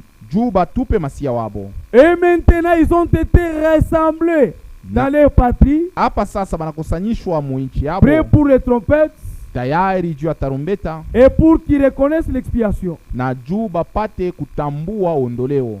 Comme la Bible dit, Kama vile Biblia inaisema, quand ils recevront cela, pale wataipokea ils les verront avec des cicatrices batamuona na maalama et des clous après que l'église aura été enlevée. na misumari kisha kunyakuliwa kwa kanisa.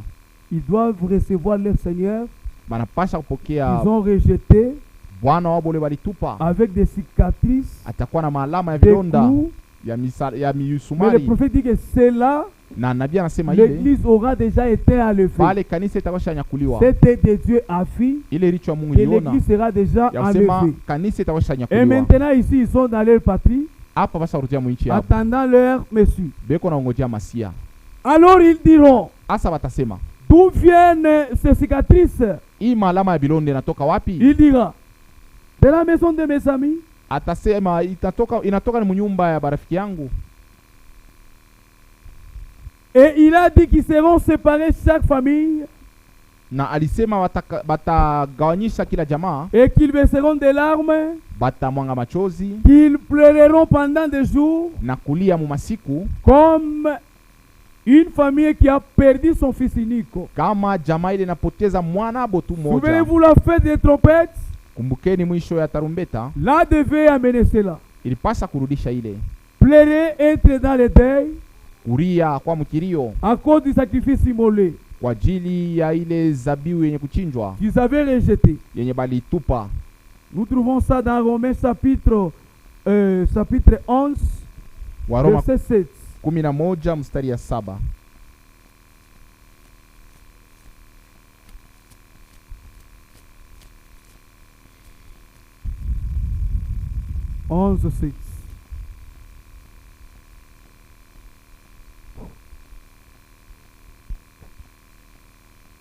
Quoi donc? Nini basi? Ce qu'Israël cherche, Ile Israeli kwa natafuta il ne l'a pas obtenu, asikuipokee, mais l'élection l'a obtenu tandis que les autres ont été endurcis. lakini bale balichakuliwa balipokea, pale bengine balikuwa basa kukazisha mioyo Selon yao. qu'il est écrit, Vile naandikwa, Dieu leur a donné un esprit d'assouplissement, Mungu alibapatia roho ya usingisi des yeux pour qu'ils ne voient point, juu basione, et des oreilles na ya masikio pour qu'ils n'entendent point. juu basisikie. Mais toi, tu dois voir. Wewe unapasha kuona, Tu dois voir avec cette tête de Jéhovah ici. unapasha kuona ya mwili hicho ya Et tes Yehova. oreilles doivent aussi entendre. Masikio yako na wewe unapasha kusikia. Jusqu'à ce jour, et David a dit, mpaka kwa ile siku Daudi alisema que leur toit et que leur table soit pour eux un piège. Alléluia. ile mabitabu yabo ikwe juu yabo miteko. David aussi a dit ça. Daudi na alisema Un filet, une occasion de chute, ikuye kama makila wala ikwe kikwazo, une rétribution. ikwe malipo. C'est pourquoi pour chaque âge, Ni kwa maana kwa kila il faut kizazi un prophète. inafaa nabii Pour révéler ça. juu ya kufunua hivi. Comprenez ces prophètes ici comment il est. Continuons. Maintenant, allons au 11e verset. Tutenda mstari wa 11. Je le suis donc.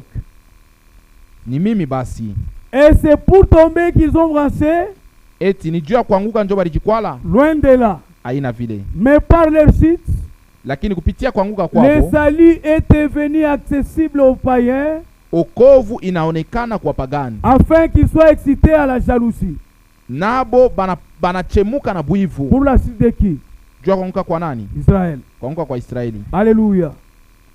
Le salut est devenu accessible pour nous. Asa okovu inapatikana kwetu. Leur chute, Kuanguka kwabo salut accessible pour nous. kunatuletea shie okovu. Pourquoi? Juu ya nini? Afin qu'ils soient excités à la jalousie. Juu bwivu buchemuke ndani Parce yabo. que Dieu est pour eux. Juu Mungu ni wabo. Alléluia.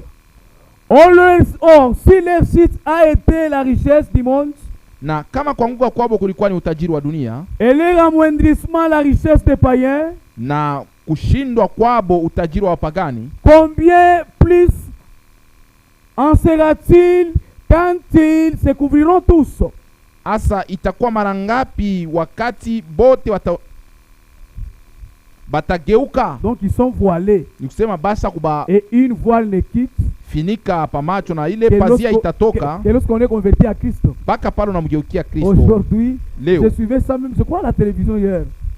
Ils ne sont pas encore, ils ne croient pas. abaamini paka. Il y a un frère qui a parlé de ça. Je ne sais pas bien si je suivais de ça. Tant qu'ils ne croient pas encore à Christ, Hivi abaya muamini Kristo voilés. beko wenye kufunika pa macho. Je vous l'ai dit et je l'ai dit à vous les païens. Nimeambia mwe bapagani, En tant que je suis apôtre des païens, sasa vile niko mtume wa pagani, je glorifie de mon ministère. niko najitukuza Ici mhuduma c'est yangu. Paul, grand apôtre des nations, des païens. Ni Paulo huyu. Car si le rejet a été la réconciliation du monde, Kwa maana kama kutupiwa kwabo kulikuwa kupataniza kwa dunia, quelle sera leur réintégration si non une vie d'entre les morts? sasa kurudisha kwabo kutakuwa namuna kani? Or si les prémices sont saintes, Kama siyo uzima katikati ya wafu, la masse l'est aussi. na japo kama malimbuko ya kwanza iko mzuri, na ile yote inabakia itakuwa paka mzuri. Et si la racine est sainte, Kama mzizi iko les mzuri, branches le sont aussi. hata matawi nayo itakuwa mzuri. Alléluia. Mais quelques-unes des branches ont été retranchées. Lakini kuko matawi ingine ilitoshwa. Si toi tu étais un olivier sauvage, Kama wewe ulikuwa mkuu ya mpori, tu as été hanté à leur place ulichomekwa pa mafashi yabo, et rendu participant à la racine et à la graisse. na ulisherekea kumuzizi na kunema. Qui est l'olivier sauvage? Ni nani C'est nous les gentils. Alléluia. ni nani mkuu wa mpori? Ni sheba mataifa. Nous avons été hantés à leur place. Tulichomekwa pa fashi Quand yabo. ils ont rejeté le Messie, Wakati walimtupa on a Masia, été hantés à leur place. tulichomekwa pa fashi yabo. Alléluia. Et Dieu a fait cela à dessein. Na Mungu Comme alifanya kwa makusudi Il n'est yake. pas le verset 25. Je ne veux pas, frère, que vous ignorez ce ministère et ce mystère, Sipende ndugu mupate kusahau hii afin siri, que vous regardiez ces points comme sages. na mujione kama wenye hekima. C'est qu'une partie d'Israël est tombée dans la durcissement Ni kusema sehemu moja ya Israeli ilianguka jusqu'à ce que mkufunga la maroho, totalité des païens soit entrée. mpaka na pale bapagani bote wataingia. Nous revenons ici. Ils sont dans leur pays. Beko mwinchi yabo, Ils ont été dispersés, aveuglés. bali pofushwa na kuzambalala. Et maintenant ils sont rassemblés. Hapa basha kurudia. Et tout ça, Hivi vyote c'était sous le 6e sceau. ilikuwa ni muhuri ya 6. Les sceaux de trompettes, kulalamiko ya Elle a tarumbeta sonné pour les rassembler. ililalamika juu ya kubarudisha. La 6e trompette, la 7e, Tarumbeta ya sita c'est une grande trompette ni tarumbeta kubwa dont nous avons parlé le dimanche passé. Nous avons parlé le dimanche passé. Sautons. 65. Maintenant, ils sont dans la patrie, asa hapa beko mu inchi yabo, attendant la fin des trompettes, beko naongojea mwisho ya tarumbeta pour de reconnaître l'expiation, juu ya wala kuvumbula ondoleo pour y entendre l'avenir, na bapate kusikia kuja kwake, d'être dans le deuil, bakwe mukirio pour l'avoir rejeté juu ya vile barimutupaka la première fois qu'il avait rejeté. mara ya kwanza ile barimutupaka. Ils sont dans la patrie, Beko mu inchi ces bites-là, ils attendent. ni ile beko naongojea Que sont-ils? ni banani, Tout est placé en position. yote iko msimamo, Tout est placé côté position. yote yenye kuwekwa msimamo. Maintenant, il dit ceci. En tant que ministre de l'évangile, Kama mhubiri wa neno, je ne vois pas la moindre chose qui reste à venir, sinon le départ de l'épouse. mi sione tena kitu kingine kiko na kuja kama sio kwenda Et kwa bibi l'épouse harusi. doit être enlevée afin qu'il puisse rencontrer ce qui s'est passé. Na bibi harusi anapasha kwenda mbele kutana na ile ilipitikana. Ils avaient été liés dispersés. Balikuwa basha kuzambalala, Je vais dire qu'ils avaient été dispersés, aveuglés, et maintenant ils sont rassemblés. na hapa sasa basha kukusanyika. Alléluia. Que reste-t-il? Kuna bakia nini? Que l'épouse soit ôtée du chemin. Bibi harusi atoke Ils munjia. attendent le départ de l'épouse Beko pour na que leur ongojea prophète de l'Apocalypse 11 mwendo ya bibi harusi juu nabii wa puisse Ufunuo les convoquer à 11 la fête de la trompette abaalike kukaramu ya tarumbeta pour les amener à reconnaître ce qu'ils ont fait. na abajulishe kile balifanya. Ces prophètes de l'Apocalypse 11 sont les deux témoins. Na ule nabii wa Ufunuo 11 ni bale washuhuda wawili. Un jour, je suivais la prédication d'un prédicateur et d'un pasteur qui disait, Nilikuwa nafuataka mahubiri ya si mchungaji on ne mmoja fait pas anasema, attention, ces deux témoins doivent être là. asema kama tukebe ange abashuhuda wawili banapasha kwa bashakuya. Pourquoi? Comme à l'arrivée de Messie, Asema paka sa vile mukuja kwa Masia, tous les deux étaient là. bote wawili walikuya hapo. Et le précurseur Na ule alitangulia et le Messie. na Masia. Mais ils ne l'avaient pas reconnu. Lakini Et le abavumbulake voilà Jean, na dans Marc 6. oneni Yohano mu Marko 6 Ils ont coupé la tête, balimukata kichwa attendant leur Messie, mais le Messie était déjà là. mukongojea Masia wao, lakini Masia Le alikuwa Messie shakuya. là Ule Masia et les précurseurs là, na ule kutangulia ils ne le reconnaissent pas. abamtambue. Ça m'avait beaucoup, en tout cas, je voyais l'heure à laquelle nous sommes. Nilikuwa naona hiyo wakati tukwamo. Apocalypse 11. Ufunuo 11.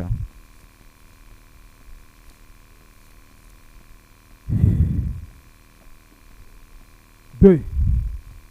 Mais les parvis extérieurs du temple laisse-les en dehors et ne les mesure pas. Mstari ya pili. Mais les parvis extérieurs du temple laisse-les en dehors et ne les mesure pas. Na pali pa nje uyache usiipime, Car il a été donné aux nations maana ilipewa ku mataifa, et elles fouleront au pied la ville sainte pendant 42 mois. batakanyanga muji takatifu mu mienzi 12. Une année vaut à combien de mois? Mwaka moya ni miezi ngapi? 12 mois.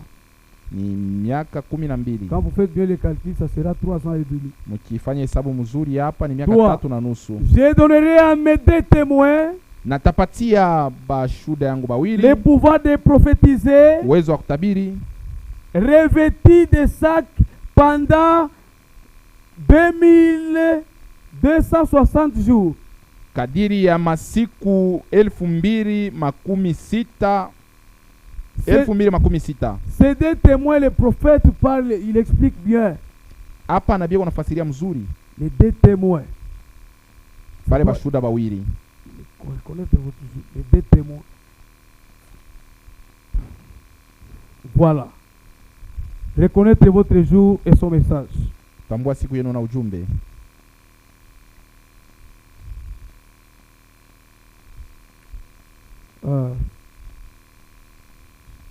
Page 14, paragraphe 69. Ils étaient partis de Milan. Balikuwa Ils étaient partis balikuwa benye kwenda depuis 2000 ans. tangia miaka 2000. Moïse, Musa depuis environ 2500 ans. kunapita miaka 2000 na nusu. Qui? Donc ça sera Moïse Itakuwa ni Musa et Élie. na Elia. Et depuis, il y a presque 2500 ans qu'Élie est parti. Na kunakuya karibu miaka 2000 na nusu Elia ashakwenda. 2500 ans, c'était en 1964. Ilikuwa ni 1964. Donc quand vous ajoutez avec l'année à laquelle nous sommes en 2025. Donc il faut ajouter 71 ans. Kama munaongeza kuna hii mwaka ni kuongeza kwa miaka. Et Moïse était déjà parti. Musa alikuwa shakwenda. Et les voici qui reviennent avec la même nature et accomplissant les mêmes œuvres. Oneni anarudia na hali yake mwa na kutimiza matendo mwa. Maintenant il dit ceci. Anasema hivi. La mort, lufu, n'a aucun effet sur l'homme que de changer seulement sa demeure. Inabadilishaka tu ni makao ya muntu. Alléluia.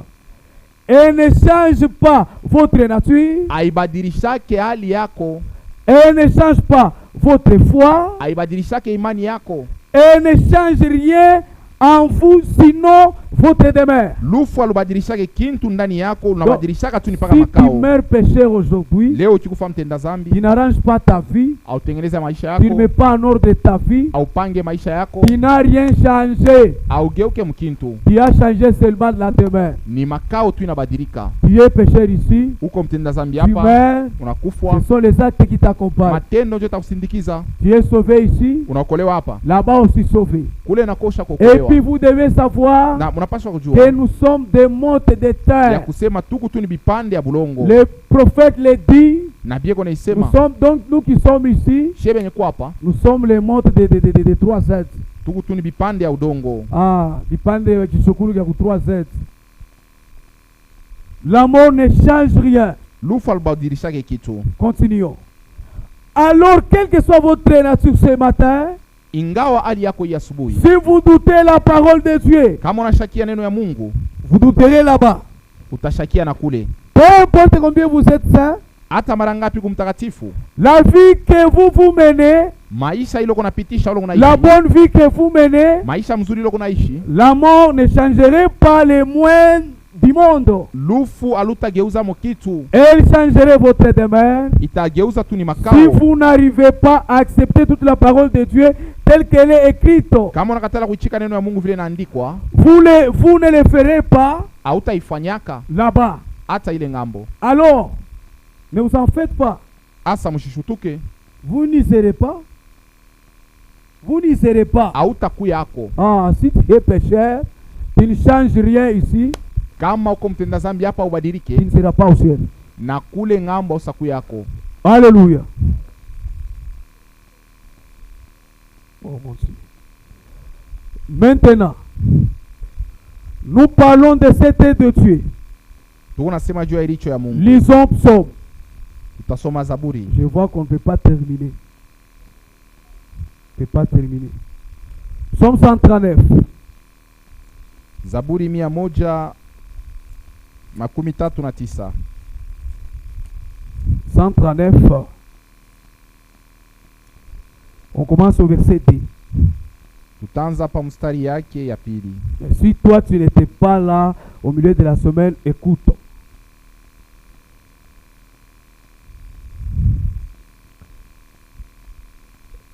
Quand je m'assis et quand je me lève, Mstari yake ya pili, wakati naikala na wakati nashimama, tu pénètres loin de ma pensée.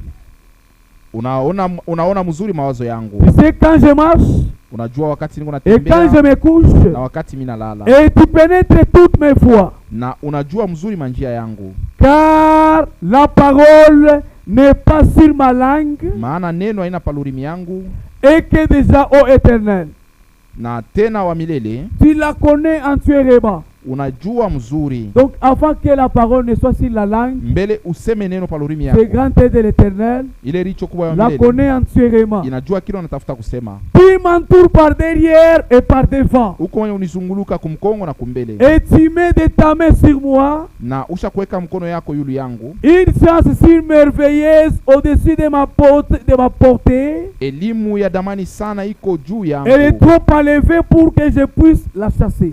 na iko yenye kunyangulika sana saisie. tu nishindwe kuibamba. Amen.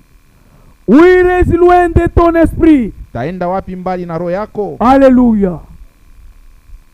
Où irais-je loin de ton esprit? Taenda wapi mbali na uso wako? Où irais-je loin de ta face? Si j'ai monté aux cieux, Kama nampanda juu ya mambingu, tu y es. ukwamo. Donc, upande kumbingu, Si tu montes aux cieux, il a dit que dans les psaumes que le ciel est son trône. Muzaburi anasema Il mbingu est ni là. enzi yake, eko mule. Alléluia. Si je me couche ce jour des morts, Kama nafariki, tu voilà. ni kuna kuona kule. Asa taenda wapi? Mena uireje? Alléluia. Au ciel, il est là. Kumbingu eko Au ako, séjour des morts, il est là. pali ya bafu eko hapo, Dans la mer, il est là. mubahari eko amo. Tu veux te cacher même dans une montagne, il est là. Unatafuta kujificha hata mulima eko amo. Utamfichama wapi? Upe tu ile Yote caché. unafanyaka biko wazi. Tout ce que tu fais tani. Alléluia. Si je prends les ailes de l'aurore Nikichukua mabawa ya et que mapambazuko j'aille habiter à l'extrémité de la mer, na niende nikaishi kando kando ya là bahari, aussi ta main me na conduira hata kule mkono wako et ta droite itaniongoza me saisira. na ume lako Oh, itanishika. Si je dis au moins les ténèbres me couvriront, Nikisema hata giza itanifinika, la nuit devient lumière autour de moi. giza wala usiku inakuwa nuru mbele L'œil yangu. de Dieu Jicho ya Mungu qui voit partout iko naona fashi yote tout ce que tu as fait là. yote ulilofanya. Il connaît kuona. L'œil de Dieu te Tu voit. connais que l'œil de Dieu te voit? Unajua kusema jicho ya Mungu nakuona. Alléluia. Les jours de bonne année.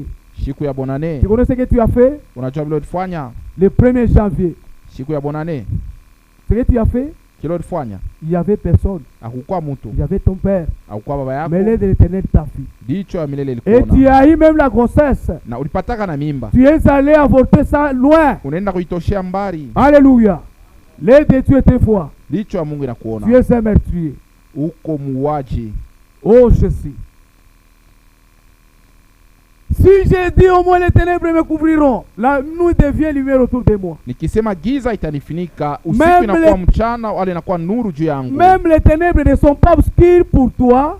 Hata giza haionekanake mbele ya La Mungu. nuit brille comme le jour Usiku kunangaza sa et mchana les ténèbres comme la lumière. na giza ikunangaza sa nuru. Tout a effectivement wapi. La nuit chez lui, ça brille comme le jour, Kumbele yake bushiku iko saa ténèbres mchana, comme lumière. ngiza iko saa nuru. Même les actes faits pendant les ténèbres là. Hata matendo yanafanyaka mweushi mweushi Moulou songa moulé, dans les efforts, pensant qu'il n'y avait personne, kuzania kusema kuna sachez muntu, qu'il y avait un œil qui t'avait vu. ulikuwa richo ile likuona C'était là. ile richo. Quand tu étais avec Catherine, Wakati ulikuwa na ule tu Katerina, pensais qu'il n'y avait personne. ulizania kusema kuna Quand tu muntu. étais avec ton fiancé, Wakati ulikuwa na ule fiancé wako, il n'y avait personne. hakukuwa Tu muntu. connais ce que tu avais fait? Unajua vile L'œil de ulifanya, l'Éternel t'avait vu. richo ya milele ilikuona. Mambo iko nguvu. Continuons. C'est toi qui as formé mes reins Ni wewe ulitunga mafigo et langu qui m'as tissé dans les seins de ma mère. na ulinishuka tumboni mwa mama langu, Je te loue de ce que je suis une créature merveilleuse. na kusifu kwa vile niko kiumbe kia damani. Tes œuvres sont admirables Matendo yako iko ya et kupendeza mon âme les reconnaît bien. na nafsi yangu inaitambua Ton mzuri. âme aussi reconnaît les œuvres de l'Éternel. Eti nafsi yako inatambua matendo ya milele. Moi, je les reconnais. Mie mimi naitambua. J'étais pécheur. Nilikuwa kama mtenda Par la dhambi, grâce, kwa neema Jésus m'a sauvé. Yesu ananiokoa. J'étais malade. Nilikuwa Pendant mgonjwa, que je disais que c'était fini pour moi. niliona kusema kuna malizika juu yangu. Alléluia. Il était descendu lui-même. Yeye mwenyewe alishuka Allez, il m'a guéri. na alinitunza. Alléluia.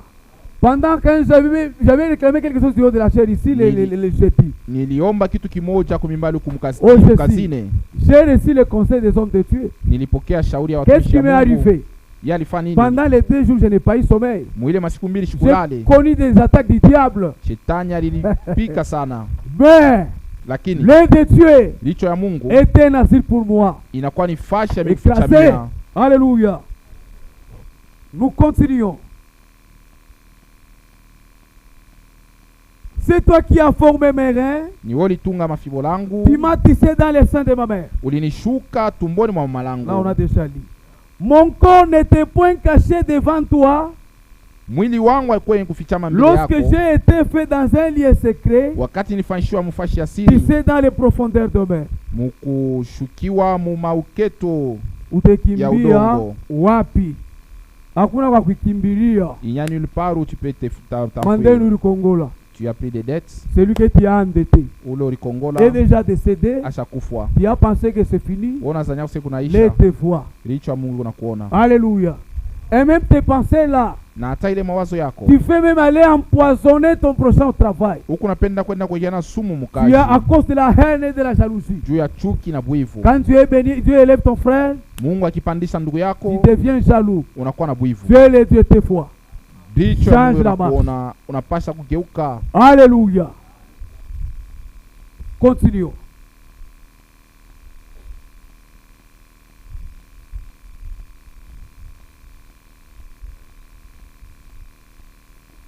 Maintenant, qu'est-ce qu'il nous faut? Inatufai nini sasa?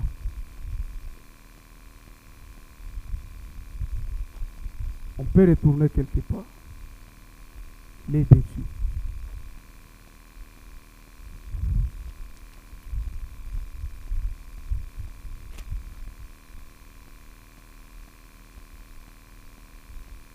Nous lisons la dernière, on en avait déjà lu, mais on relit pour que nous puissions bien compiler la pensée. Page 3 et paragraphe 6 à la fin. Regardons à travers les deux tués Tuangalieni mulicho ya Mungu ce matin hii asubuhi et nous verrons qui nous conduit au calvaire. na tutaona kusema inatuongoza kwa Kalvario. Donc, dans tout ce que nous faisons, Muyote ile tunafanya son nez nous conduit au calvaire. richo yake kunatuongoza kwa C'est Kalvario. ce qui s'était passé au calvaire. Munajua ile ilitikana kule Kalvario. Il y a eu un homme qui était décédé pour toi. Kulikuwa mtu mmoja alikufa juu yako, Il était mort à ta place et à ma place. pafashi yako na pafashi yangu. Qui est cet homme? Ni mtu gani yule? Dieu du ciel. Mungu wa mbingu. Il a pris des formes. Anabeba mfano. Ce n'était pas n'importe qui. Haikukuwa mtu yoyote. Il a fallu que Dieu lui-même Ilifai Mungu yeye mwenyewe puisse venir te racheter par son sang. akwa kukombole na damu yake. C'était de Dieu ici. Hii richo ya Mungu C'est un mari ni Bwana qui discerne même tes pensées. ule kona chunguza hata mawazo yako. Un mari Bwana qui est venu payer la dot du sang. ule alikuwa kulipa mari ya damu. Quel est ce mari-là? Ni Bwana kani? Pas une dot de dollars, Aina ya madola, pas même 10 000 mondes, ana 10,000 mondes, mais une dot du sang. lakini mari ya damu. Il était venu, Alikuya il a été tué par les gens qu'il était venu suivre. na balimuua kubatu wale alikuwa kufuata. Imaginez, imaginez, Mwaze mbele. ton ami vient te rendre visite, Rafiki yako anakuwa kutembelea, il vient te secourir, anakuwa kukusaidia, mais il est tué par ses amis. Toi-même là, lui, donc toi qui l'es venu suivre, tu le tues. msema wewe ule alikuwa kufuata wala kukusaidia unamuua. Siko vya huruma. Yesu yuko nakufa. Je suis mère. Yesu yako nakufa, Je suis mère. Yesu yako nakufa. Alléluia. Et avant qu'il est mère, Na mbele ya yeye kufa, Marie était en train de pleurer. Maria alikuwa analia. Jésus le regarde. Yesu Il anamwangalia, dit que femme, asema mke, tu pleures pour moi? ni juu yangu kunalia, Pleure pour toi-même lia juu yako et mwenyewe pour ton péché. na juu ya mazambi yako. Wanamfanyisha bionje Yesu. On a fait ça à Tu Jésus, sais ce qui nous attend? na ile On natuchunga. manque le temps. Il y a une période que l'on appelle le prophète le parle. La persécution. Kuku wakati mwenaitwa ya maangamizo, La persécution. wakati ya maangamizo On doit persécuter l'église. batangamiza kanisa. Et vous devez savoir qu'aujourd'hui les églises s'unissent sous nos yeux. Na munapasha kujua kusema makanisa unajiunga tu kunaona. J'étais en train de voir la télévision Nilikuwa naona ku television où on parlait de la Senko, kule walikuwa nasema mambo ya Senko, donc, conférence épiscopale. sema ile mkusanyiko ya makanisa, Ça veut dire conférence épiscopale nationale au Congo. sema mkusanyiko ya makanisa ya Mkongo. Et c'est donc l'église de Christ au Congo. L'église de Christ au Congo et la conférence épiscopale nationale au Congo. Ils se réunissent déjà. Beko na jiunga Ils se réunissent avec l'État. pamoja na serikali. Or que les prophètes les parlent dans la marque de la bête. Na japo na biko naisema Il y mchapa aura ya un nyama temps où l'église et l'État vont ya s'unir. kusema kutoka wakati ile kanisa na serikali watajiunga. J'ai même ça, mais on voit que l'État est parti. Ils vont s'unir. sema Et batajiunga. il est faux, ils ne savent pas. Na saa zingine C'est bajue une prophétie qui a été prophétisée. ni mambo isha Ça kutabiriwaka, se passe sous nos yeux. iko napitikana Pole tunaona. pole, biko nafanikika bayue. Alléluia. L'aide de Dieu nous conduit au calvaire. Licho ya Mungu natuongoza Donc Kalvario. il faut une repentance sincère. Msema inafai kutubu kweli kweli. Cette repentance Ile kutubu qui conduit au salut, iongoze qui te kuokovu. repent sincèrement. Unatubu kabisa kabisa. Il y a se repentir, Kuko kutubu il y a confesser. na kukiri. J'ai commis, donc j'ai commis erreur envers mon frère. Nilikosea ndugu yangu, Je dois aller lui voir en personne. napasha kwenda kumuona. Frère, bro. Namwona Pardon, ndugu moi. yangu, Donc, unisamehe. je confesse de bouche à bouche. Niko nakiri kukinwa, J'ai vomi. natapika Alléluia. Et la repentance sincère. na kutubu. Et il y a une différence entre celui qui prend la décision, celui qui l'exécute. Kuko achanisho katikati ya ule anabeba mpango Tel- na ule anafanya mpango. Tel est notre cas, notre condition. Jo vile inakuwa hali yetu. Il peut arriver que Dieu, que la parole de Dieu est prêchée. Inaweza kufika neno la Mungu inahubiriwa, Sincèrement, ça touche votre cœur. inagusa moyo wako. Il prend la décision de changer, d'aller se repentir, arranger la chose. Unabeba mpango wa kutengeneza ile kitu. Il est sûr pale uramaka, Ce jour-là, quand tu avais déménagé, uramaka na masali ya benyewe. tu étais parti avec les Na assiettes mambo ya benyewe na de biso. les cuillères, les couteaux. L'aide de Dieu t'avait fait. Licho ya Mungu La ilikuonaka. condition, c'est aller remettre la chose. Mambo ni kwenda kurudisha vitu ya Et tu benyewe. peux prendre la Na décision. unaweza kubeba mpango, Arriver à la maison, tu oublies ça. unafika kunyumba Tu commences à unasahau. monter des projets. Unaanza Tu kupanga prends les vingine, télécommandes. unabeba Ah, telecommande. les séries. Mambo de chapali. C'est fini, tu oublies. Les péchés restent là. Zambi kupaka pale. L'aide de Dieu était foi. Licho ya Mungu inakuona. Cette repentance conduit au Saint-Esprit. Ile kutubu iko naongoza Te kwa Roho repens Mtakatifu. sincèrement. Unatubu kabisa Car il est kabisa. dit que repentez-vous. Banasema mutubu, Et repentez-vous. mutubu. Alléluia. Vous vous repentez sincèrement. Munatubu kabisa Dieu kabisa. vous scelle. Mungu Et là, vous êtes les candidats célestes. na pale unakuwa mteule wa Sinon, mbingu. l'heure est grave. Kama sivyo Et wakati Jésus uko mbaya, dit, Yesu yuko nasema Jésus viendra comme un voleur. atakuwa kama mwizi, Donc, ça sera comme au clignement de l'œil. itakuwa sa mkukapula kwa richo. Hivi tu pa. Bakwenda banenda. Ceux qui vont partir seront déjà partis. La condition, c'est avoir les tickets. Mambo ni kuwa na cheti. Comme hakuna mambo sawa mtamubamba comme le pain disent que nitakubambaka tutaenda na wewe. Bapagano banasemaka Bongo. yote tenir par les pieds on ira au Un ciel. exemple terre à terre. Voyez le courage. Mfano tu ya kiloko hii. Vous connaissez là où ça vient? Mwana kule unatoka. On peut avoir une je ne sais pas de Katuba. Banaweza kuitumia shiweka ni Quand il y a kukatuba. coupé, Kama c'est wanakata en un clin d'œil. ni Pouf! kukapula kwa richo fashi yote na Quand on veut le rétablir, bakirudishe c'est la tena main d'une personne seulement. ni mkono ya mtu moya. Alléluia.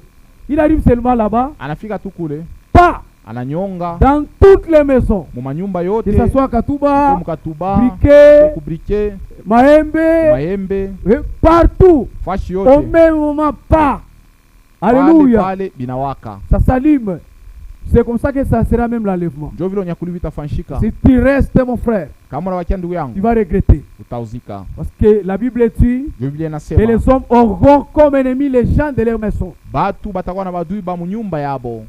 Mumubambe ni mama. Oh tenela c'est la Nilianza maman. kumwambia na mambo ya Mungu wake ila kutabernaki. Je lui disais concernant son Dieu du tabernacle, Batakuandama na mipanga na on mikuki. va te pourchasser avec des Pour sauver machettes. ta vie avec ton sang.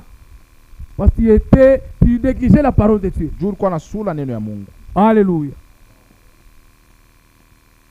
Nous voyons ce matin que le Seigneur nous bénisse. Bwana Mungu amibariki. On s'arrête ici. Tunashimamia hapa.